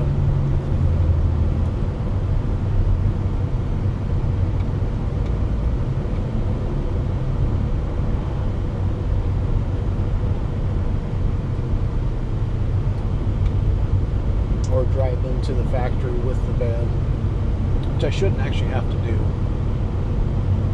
I do got to get some boxes out of the van or return some parts.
Put the mics in the charging case, and if they don't reconnect once I get back in the vehicle, then maybe I'll stop the stream and restart the stream.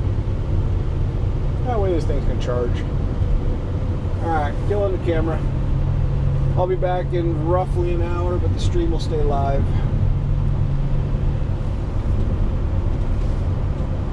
I'm assuming the stream's live. The laptop says my stream is live.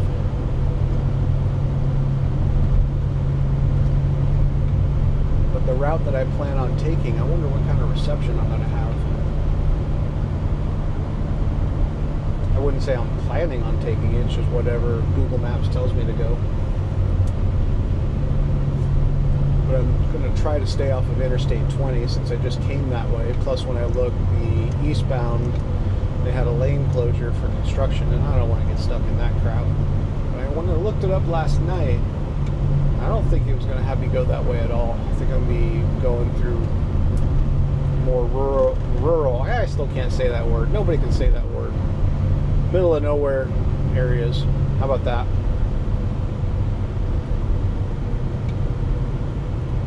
The car cave.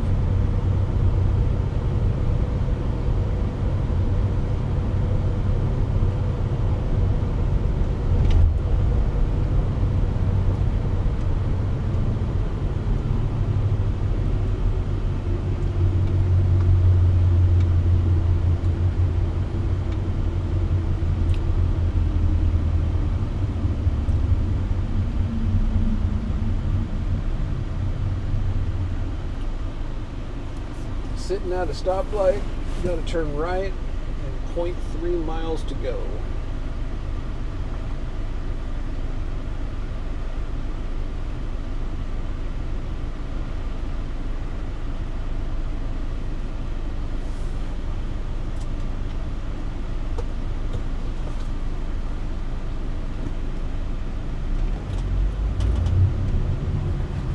Now I'm just going to leave the car running while it sits in the parking lot. That way it doesn't get too hot in here. Leave the air conditioning running. At least being partly cloudy, you not get beat down by the sun too much. But it's definitely warm. Car temperature says it's actually dropped. Instead of being 91, it's only 81. No, 82.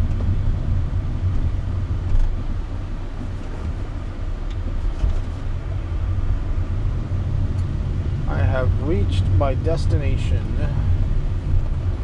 Now I just gotta park the car.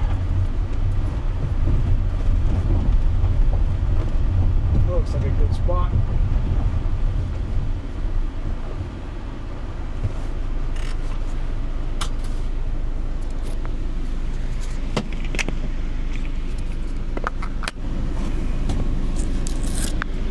Alright, disconnecting the audio so I can charge the microphone things. Alright, be back in a little bit, guys.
Okay, that's good.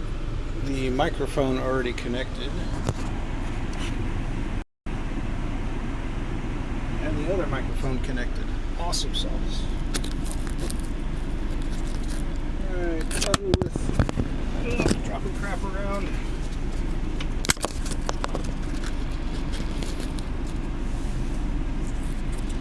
Get on the road, grab a protein drink out of the fridge. Let's go stop and get some gas.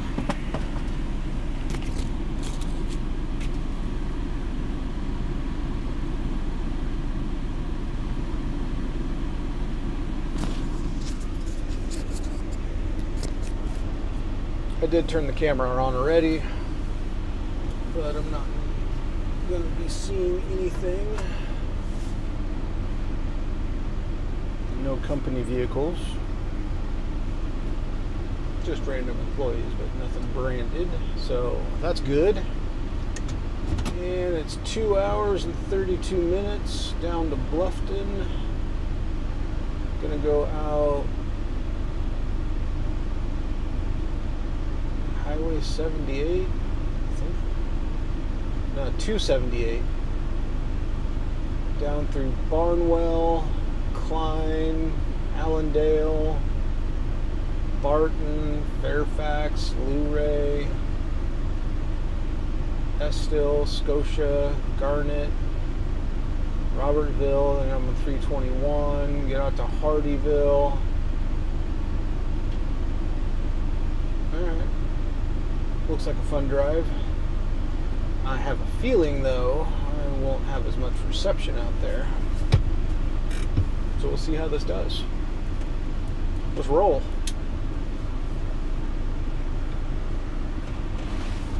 After I get gas, I probably will mute the stream. I do need to make a phone call.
Looked at the laptop to see if I can figure out if the stats actually are showing on the screen. I'll do that when I get gas. I mean, there's a gas station there on the left, but I'd rather find one that's on the right. I mean, I still got a half tank of gas.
detour. It's just on an inconvenient side of the street.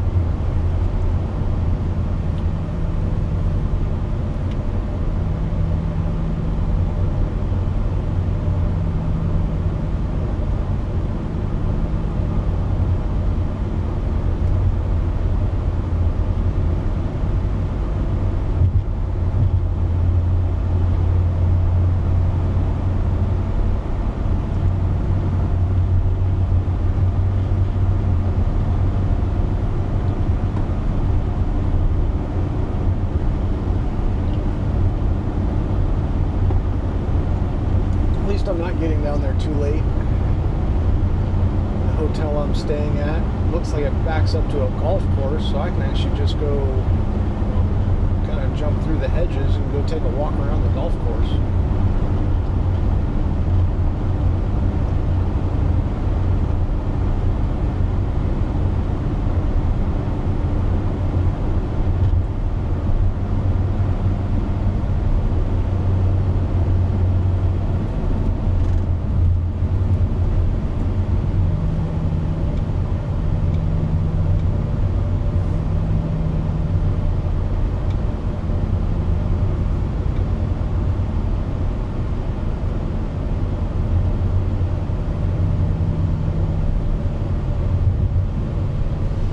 It's only 116 miles, but I'd rather have a full tank.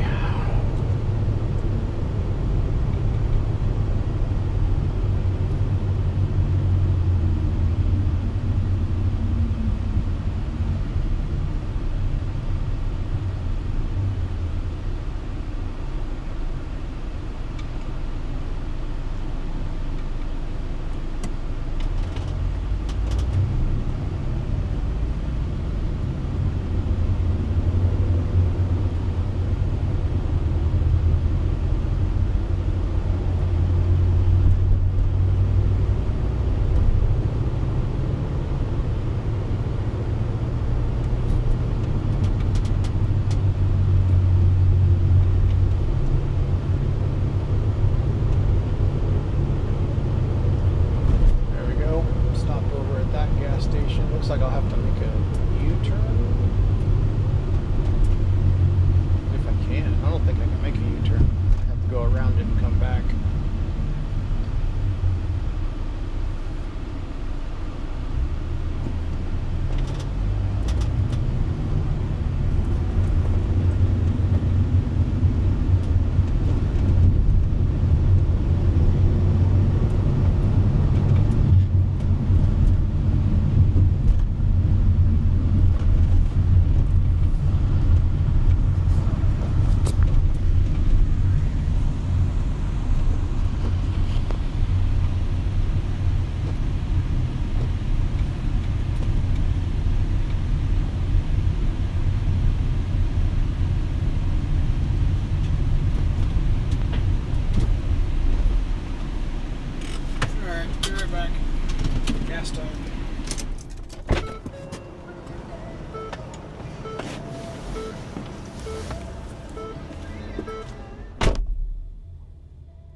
Cool.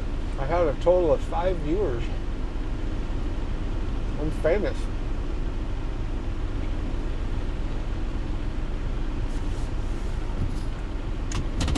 One of them, I know who it was.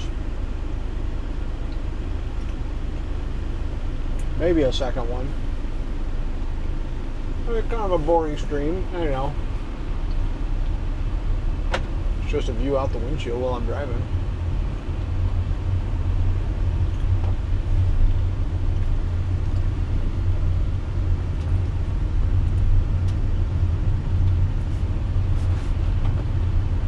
Eating a meat stick. And then I'll grab the protein drink. Get the map turned back on.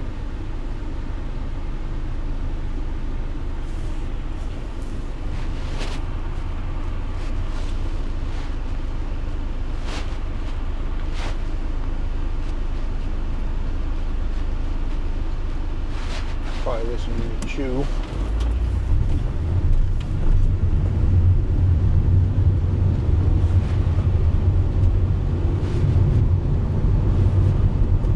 And I'll mute the stream here shortly. I'm trying to make a phone call.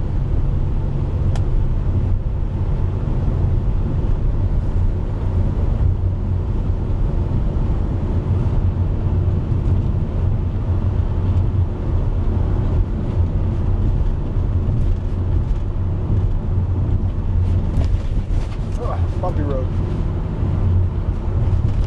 wonder what that is over there. Some sort of manufacturing plant with their own power plant, it looks like. Or maybe it's just a power plant.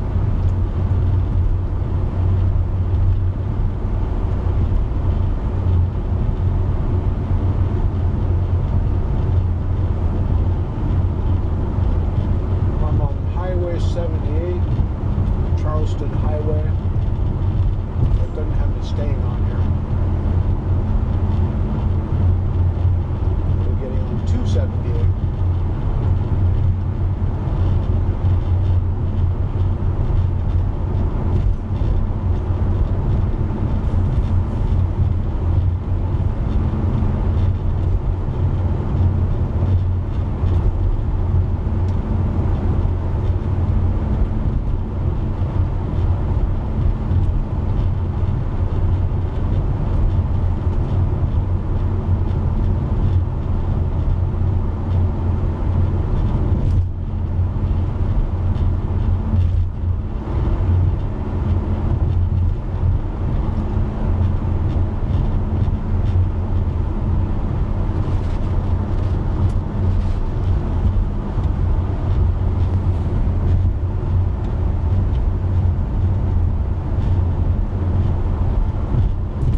I'm back.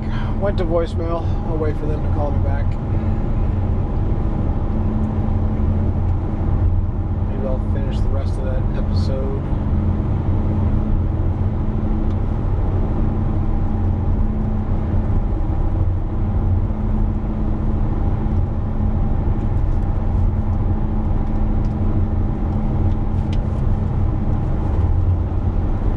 But I think the part those folks are missing is that creativity is kind of, in the literal sense of the word, is like, okay, I have this kind of idea in my head, and I'm going to express it in some creative form, be it music, be it art, be it whatever it happens to be.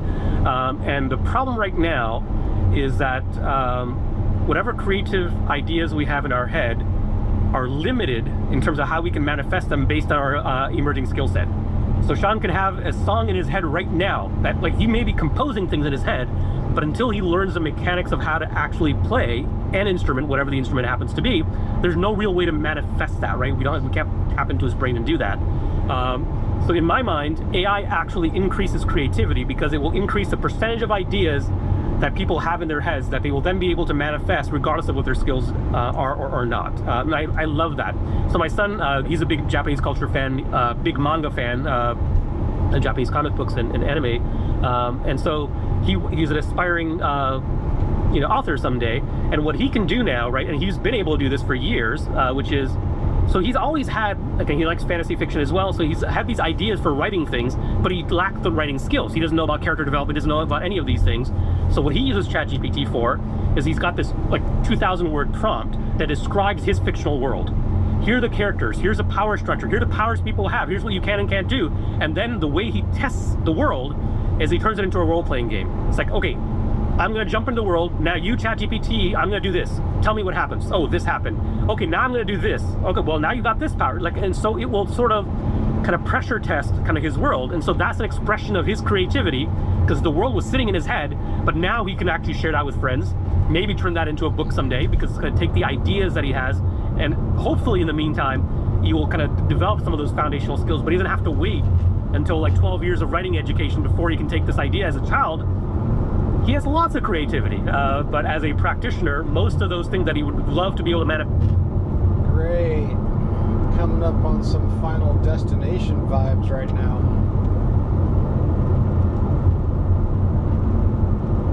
Best in the world, he has nothing close to the skills required, whether it's drawing or writing or anything. So I think that's what AI can help us kind of elevate. And once again, but we have to use it responsibly, but it should be able to elevate our skills.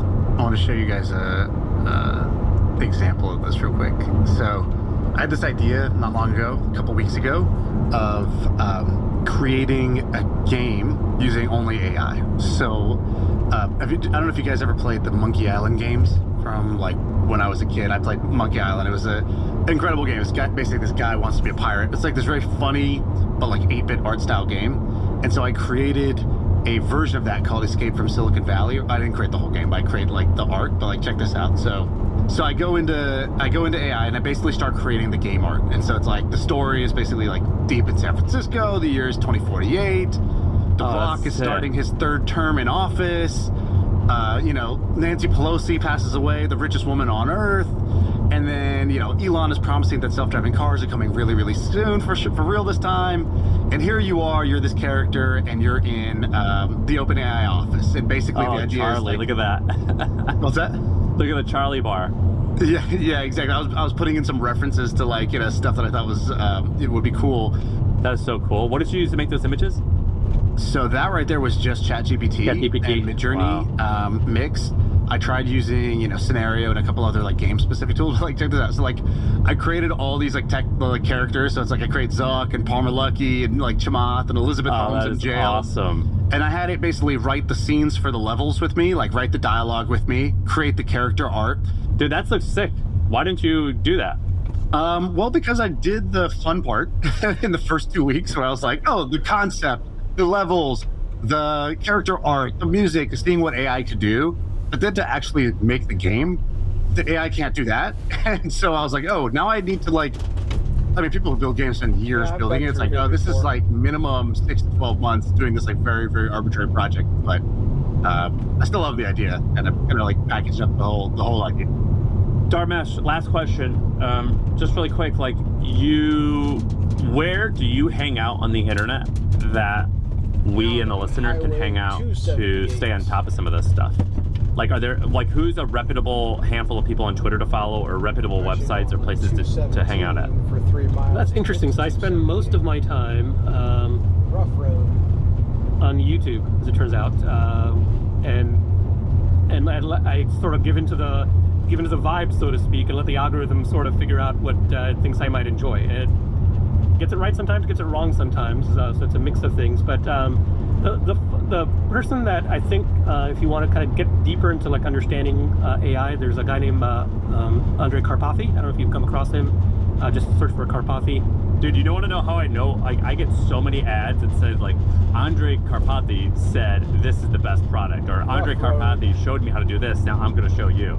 Like, I don't even know who Andre is other than ads run his name to promote him. Yeah, I mean, he's one of the true OGs in AI, but he has that, his orthogonal skill, or one of them, I think he's got like 9, he's probably like a 9-tool player of some sort, but he's able to really simplify complicated things without making you feel stupid, right? So he's not talking down to you. He's like, okay, like here's how we're going to do this. We're going to kind of build it brick by brick, and you're going to understand at the end of this hour and a half how X works, right? And he's amazing. So that would be one. So him. Any other YouTubers or Twitter people or blogs? On the business side, actually, Aaron Levy from Box is actually very, very thoughtful on the. If you're in software and in business and the AI implications there, I think he's really good. Hiten Shah, who you both know, now at Dropbox through the acquisition, has been on fire lately on LinkedIn. So he's one I would go back, especially for the last like 3-4 months, and read all the stuff he's written. I think he's on point. So those are awesome. Dharmesh, thanks for coming on. Thanks for teaching us. You're one of my favorite teachers and entertainers. So thank you for coming on, man.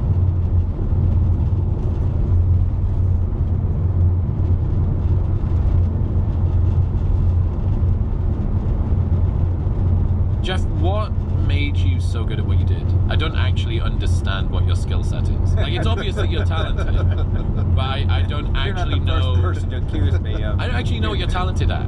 I'm not sure I am either. Let's see. Certainly a good storyteller. I think. You know what? I'm a truffle hunter. I know how to find a good idea, recognize a good person, a talented person. I think that's probably the most valuable skill set, which is having an instinct for quality, for smarts, for ambition, vision, dreams. I've spent most of my career helping other people realize their dreams, their stories, their ideas. In order to, I think, recognize a dreamer, you need to be a bit of a dreamer yourself. You have to be an optimist. You have to believe in, the unknown, the, unimaginable, and you have to have a lot of enthusiasm. And so I think those qualities I'm a happy person and an optimist, bottomless well of optimism. I've heard you say that you're a good home run hitter, but you don't do singles and bunts. Well, yeah, that's sort of that's, sort of in my ambition column, sort of different lanes that, I like to take on things that are very, very, very challenging. And, I like to say that,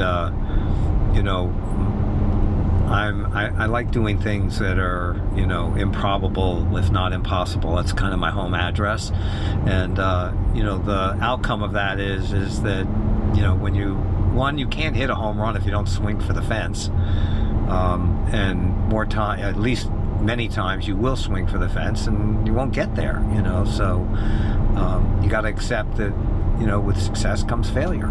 You mentioned being able to pick a good story, one of the core skill sets with 400 something movies, 80 animated, What, in your opinion, makes for a good story? Well, there are many things. I've been very lucky to have many great mentors and teachers over my career. One of which I actually never met because he had passed away by the time I arrived at the Walt Disney Company in 1984, which is Walt Disney himself. And he had this amazing archive of his work process, his creative sort of blueprints, and so many great lessons learned about storytelling from him, particularly around his animated movies. One of my favorite ones, he says, there's no such thing as a great story without a great ending. Seemed pretty obvious, right? There's no such thing as a great story. Your story, let me say, my movies are only as good as their villains. That's one of the things that he said. And you think about that through, his filmography, and it's pretty extraordinary. And so, for me, I look at Ursula, or Scar, or Jafar, or Farquaad, or Tai Lung, or I could go on and on and on. And because when I read that and I understood it, it became a kind of a North Star. What is it about the villain?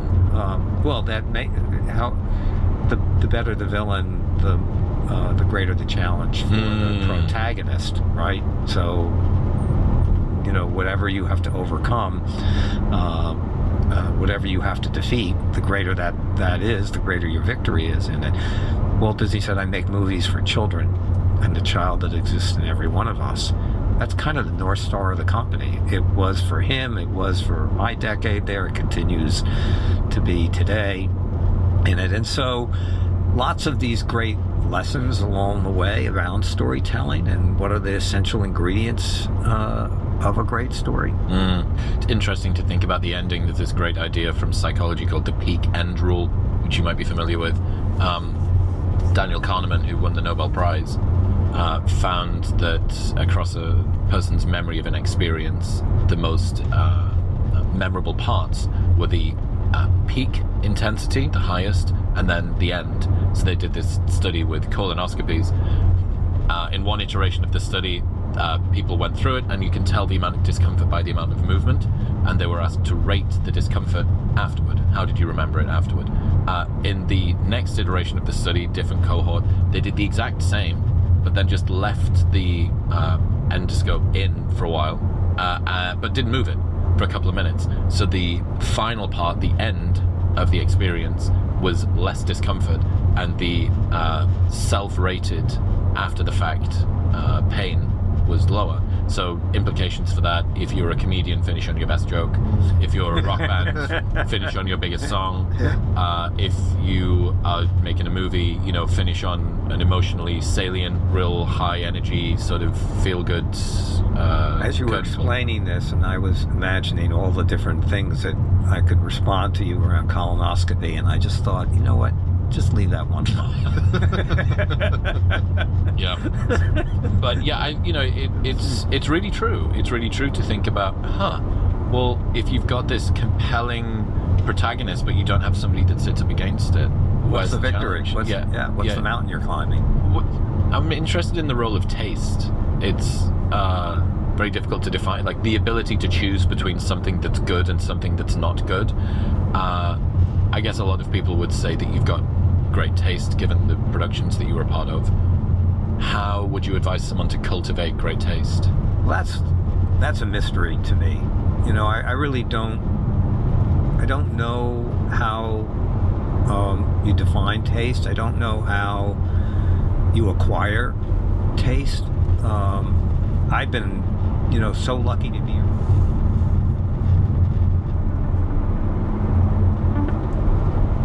Yo.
so lucky to be around people of exquisite taste Oh, the my whole stream's still life. running. And I guess just maybe it just sort of rubbed off or something, because I have no idea. My mom was I think she had good taste. Crafting and creative, and then along the way, different people in my career had obviously extraordinary tastes. That's the mystery. I have no idea where I'm at currently. Well, I know where I'm at, I just don't know exactly where I'm at. Some sprinkles coming into there. Job tomorrow. It is inside of a garage, so at least I don't have to worry about the weather if we get some rain tomorrow. But I'm on, it's not an interstate, so it's a highway 278 southeast of Aiken, South Carolina, somewhere. 3 miles left, and then I'll be turning right onto 301 South. 301, that's an interesting road. That road, I think, is what used to be the main road before, because 95 kind of follows 301 a little bit. Every summer in North Carolina, they have an organized, semi-organized garage sale, swap meet, street fair, antique shop, whatever. Everybody gets together that lives on 301, and just, you can drive it from almost the Virginia border south all the way down into hell, I don't remember how far it goes. It goes pretty far down. It's kind of interesting. Did that once.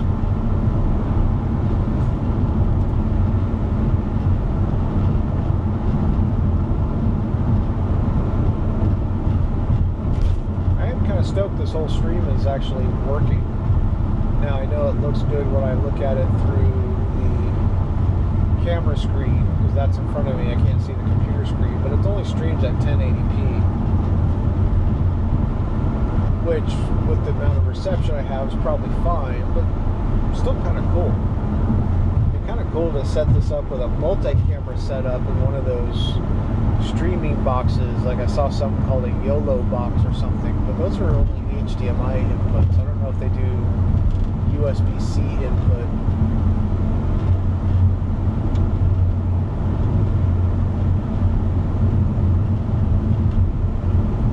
.5-mile-an-hour zone. Coming into Allendale, South Carolina. Some big manufacturing facility here. What is this? Columns Lumber Products. So it's a big lumber mill. Cool.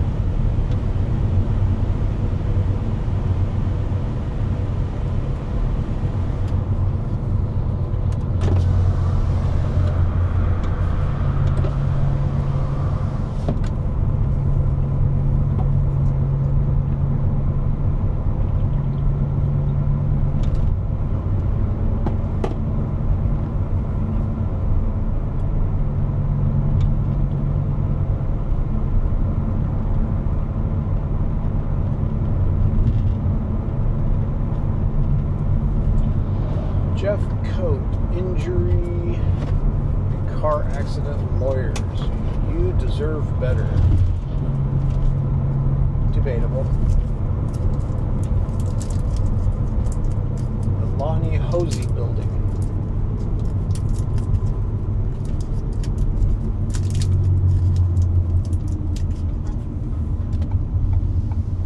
Yeah, I've definitely been through here. This part looks familiar.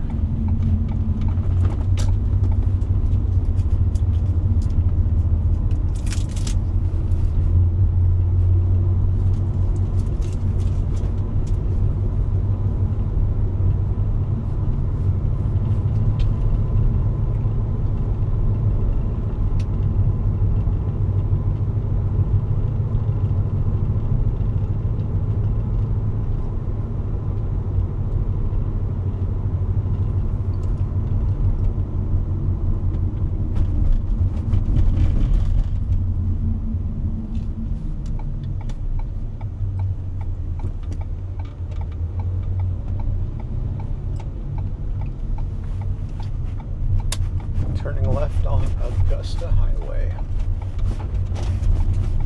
also known as 125.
Yeah, I know I lost audio.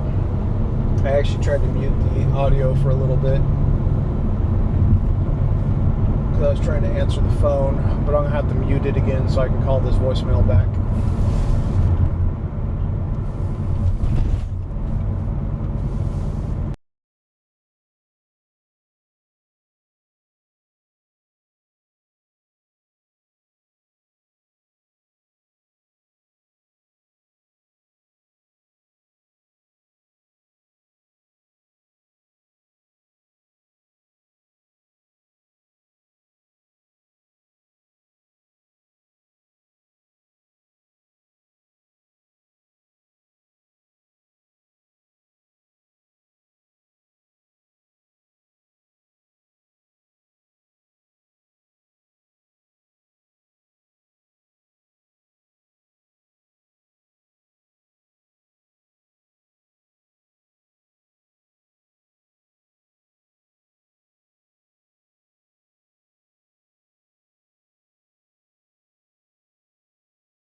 Jared, this is Lauren.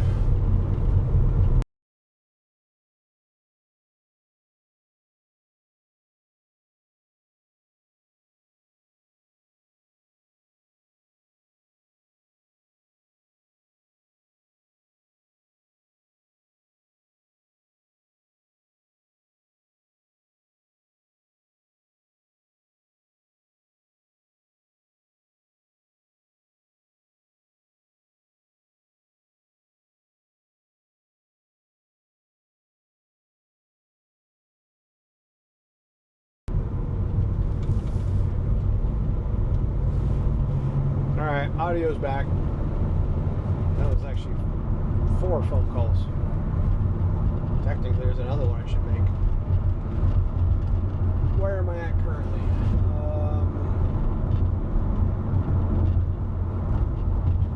I'm on 321 South.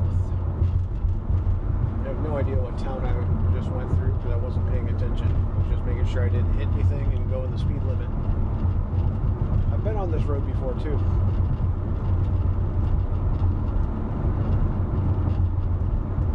My schedule's been updated a little bit. After I'm done in Bluffton tomorrow morning, I may need to make a stop in Ridgeland. I think it's Ridgeland, South Carolina. Then still may run over to Mount Pleasant, South Carolina. Still getting home by Friday afternoon is the plan. And then I'll get the weekend and a Monday. And Tuesday, gonna leave for New Haven, Connecticut. But instead of coming home, it looks like I'm going to have to leave Connecticut and go all the way to northern Michigan. But I might actually get to drive through Canada to get there, so I gotta make sure to remember to bring my passport with me. I was told that's going to be a pretty awesome ride.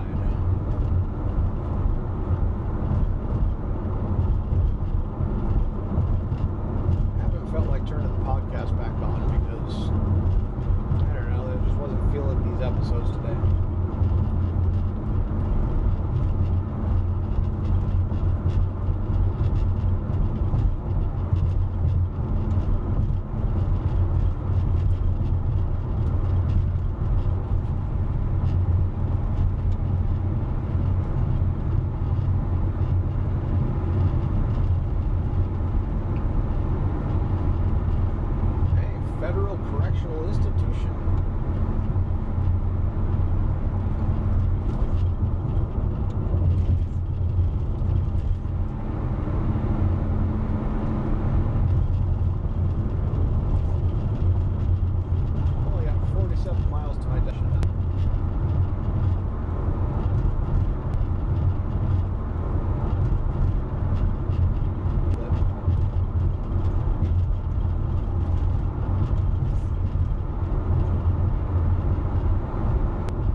Phone's ringing again.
off-road is rough.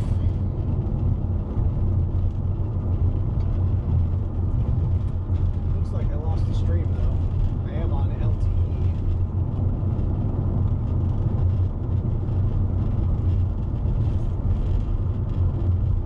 So reception's kind of minimal. My phone's going a little crazy this afternoon.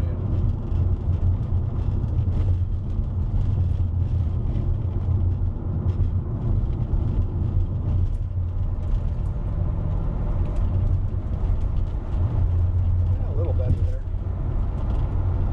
41 miles to Savannah. Not going to Savannah, but I'm 41 miles from Savannah.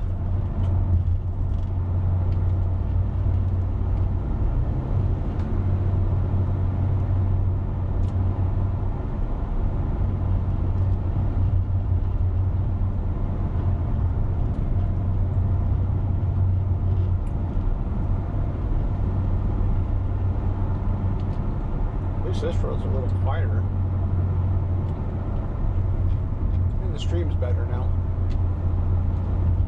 I wonder how well the microphone's picking up me crunching on a Tootsie Pop.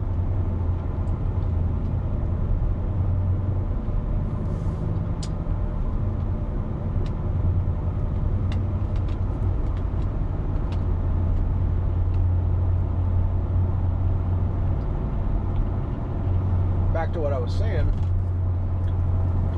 I think I was talking about. Got to drive up to Connecticut Tuesday next week. And then from Connecticut, I got to go out to northern Michigan. I don't remember the town, but it's up at the top. It's not on the UP, not on the Upper Peninsula, but it's at the top of the oven mitt,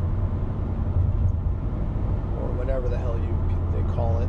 Looks like a glove, looks like a mitten. A coworker was suggesting leaving Connecticut, go out through Niagara, cross into Canada, and go across Canada, because timing wise I'm not going to get there by Friday. So I might as well take my sweet ass time and do a little road trip through Canada. I haven't done that, so I definitely got to remember to take my passport with me.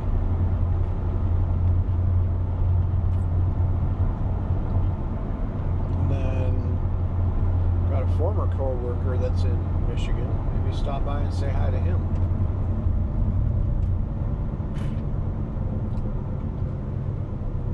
I still remember this guy I saw in Michigan, roughly the same area. I met him at his vacation home. Had to help him with his issue. Saw he was driving a Rivian, and he was asking me about electric vehicles and stuff, and I'm like, oh, whatever, not a fan. I mean, if somebody gave me one, I'd take a Tesla. He's like, what do you think about the Tesla Cybertruck? I'm like, if somebody gave me one, I'd probably take one, but I think they're the hideous looking thing I've ever freaking seen. Looks like somebody shat out a stainless steel brick. Anyway, as I was done at his house, he asked if I could go down to his other house and go fix the same issue down there. And I'm like, sure, why not?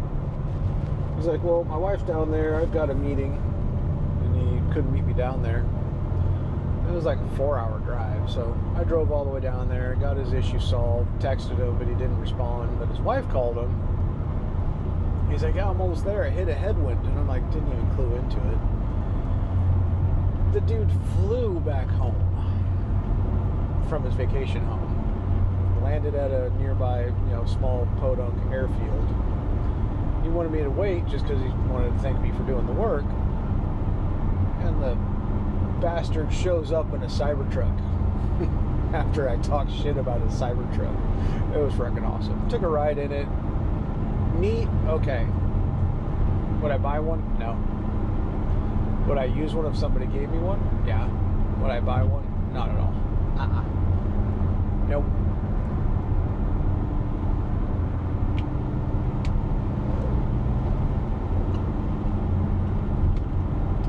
Yeah, 2:30.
destination.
afternoon's gotten busy with phone calls.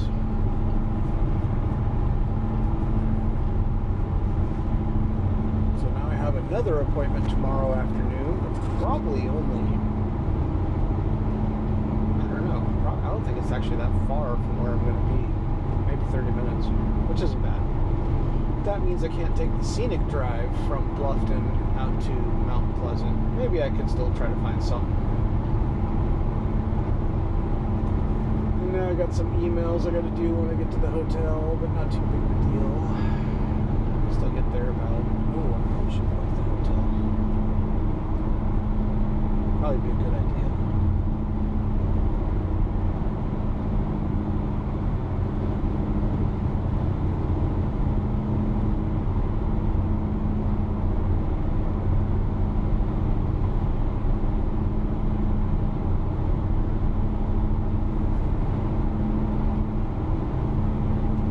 Reception's kind of iffy, but the stream's still going.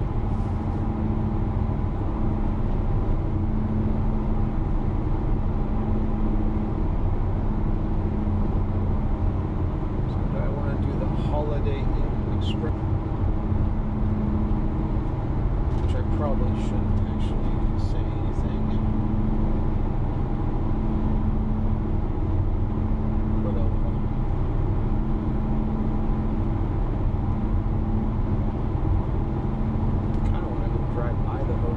See if I really want to stay there.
Looking at before is not showing up in my stupid corporate booking app.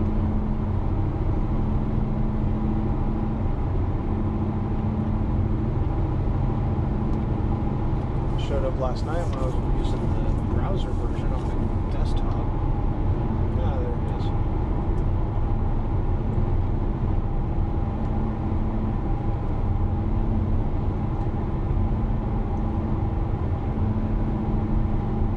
Since I'm only going to be there 15 minutes after allowed check-in, I might as well just book it while I'm sitting in the parking lot. Kind of drive by it and look at it first.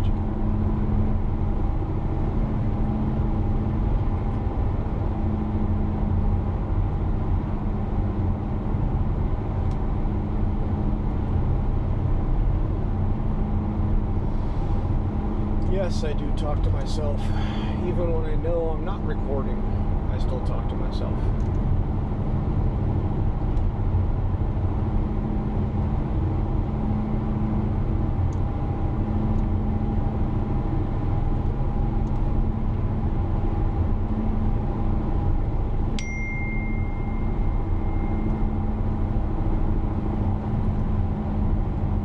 Wife just texted me saying that the one cat that does go outdoors is having a good old time and isn't even back home yet.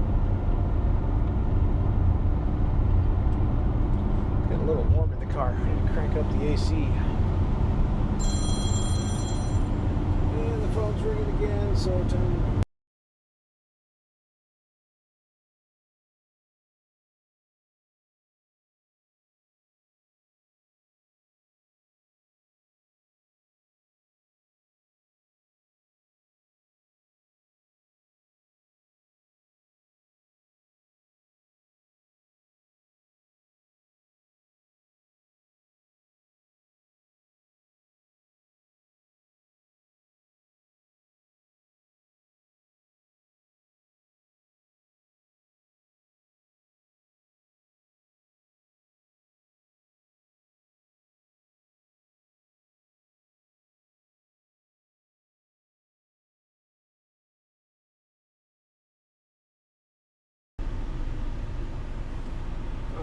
had to come to a stop because they're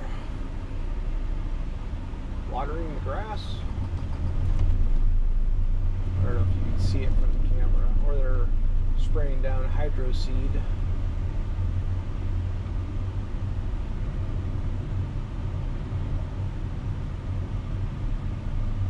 Or it's pest control.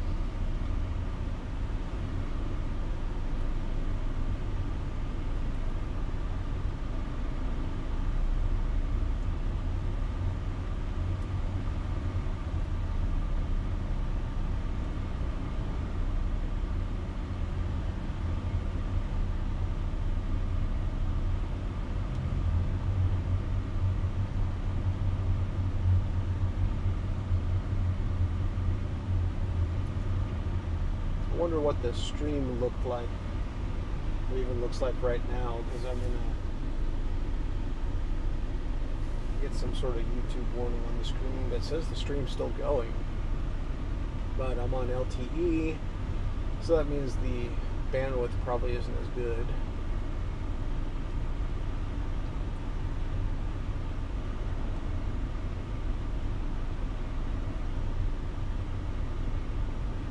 This is a definite move, bitch.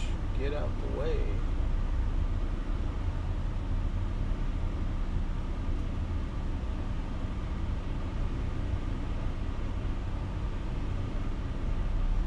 Doesn't look like hydro seed because the ground is not green. Usually if they're spraying down seed, the ground would be green. So I wonder if it's like mosquito control or something.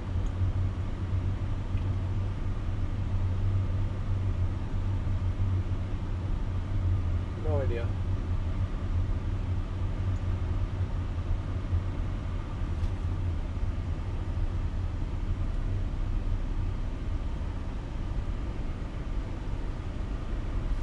Hell, I'm driving slow enough, I might as well open up TikTok and browse TikTok. But I'm not going to, because you shouldn't do that while driving. I never do that while driving.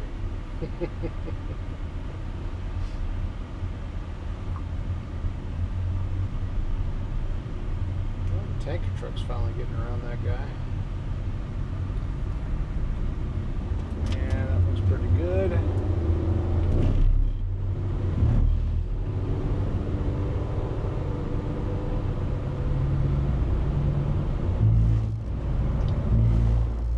bother going around the tanker because I only got 2.6 miles to my next turn.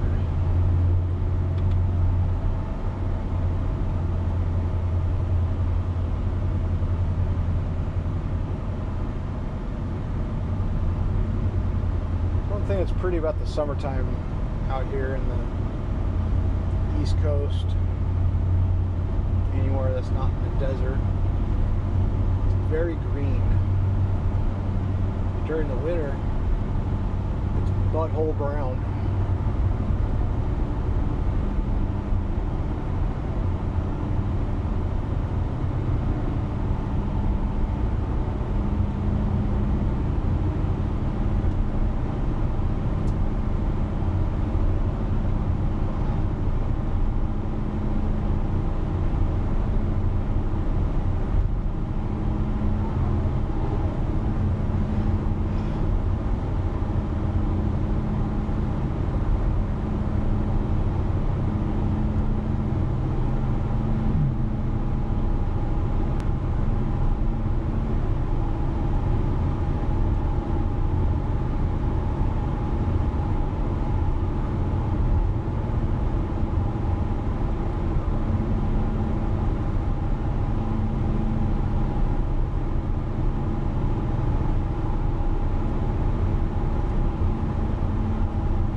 Marysville Industrial Parkway.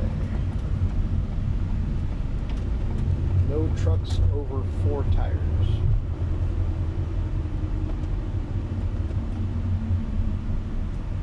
So would that even mean a 2-axle truck was running dualies in the rear?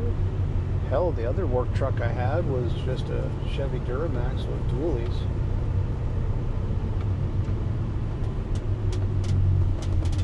It wasn't that long or heavy of a truck. Hell, it was kind of light because it had a service bed on the back, a flatbed. That thing drove like a freight train. I did enjoy driving that truck.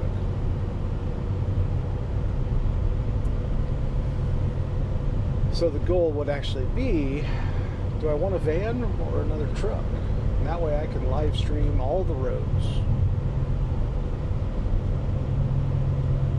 There was a podcast I was listening to last week, but it wasn't an interview, but supposedly there's a guy in Missouri, wrote a few books, and he supposedly drove every road in Missouri. I forgot to look that up. I'll have to look that up again. See if he actually did. I don't think he live streamed it.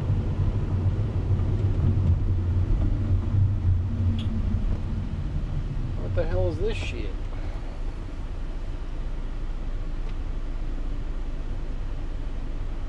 Whatever.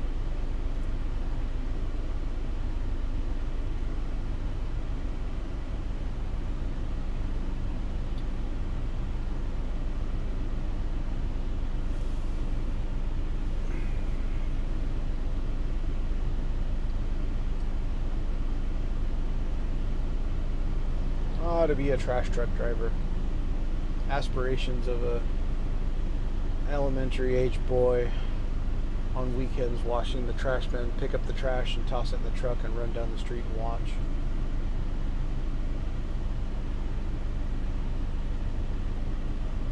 You can't beat this job. I'm getting paid to drive around Kingdom Frickin' Come. Every once in a while, some of the things I have to do are difficult, but overall, they're really not that bad. The job tomorrow morning, it's not too bad. The one tomorrow afternoon, definitely not as bad. Job next week for Connecticut, really easy. Make sure I don't get hit by a train. Guards are up.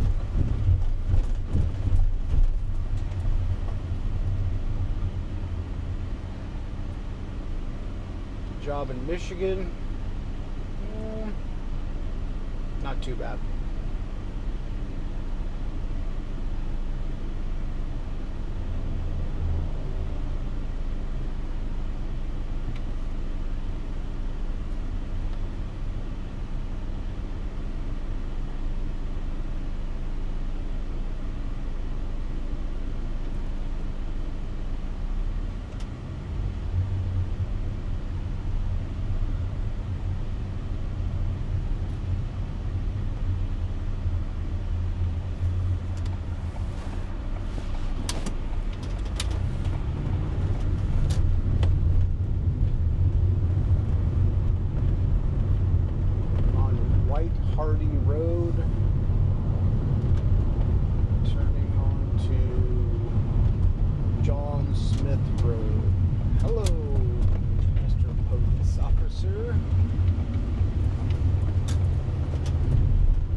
Part about all this driving, just actually watching things outside the windshield.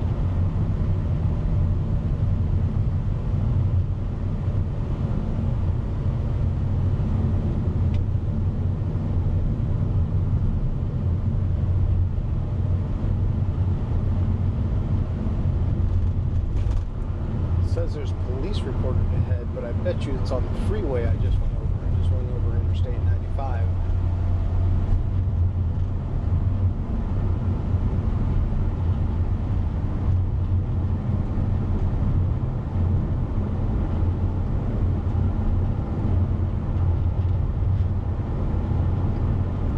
Last time I was in this area, or 2 times, I actually went out to Hilton Head and walked up and down the sand.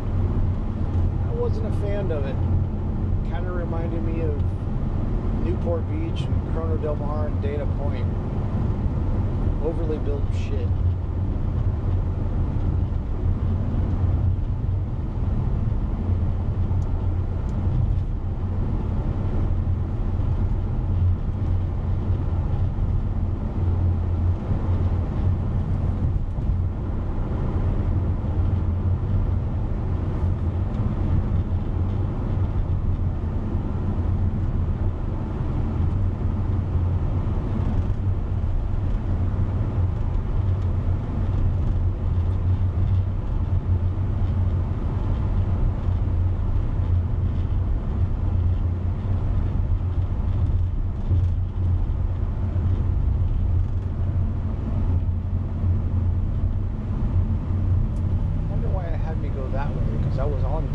I was on 301. Now I'm back on 278 again. I don't know, kind of weird.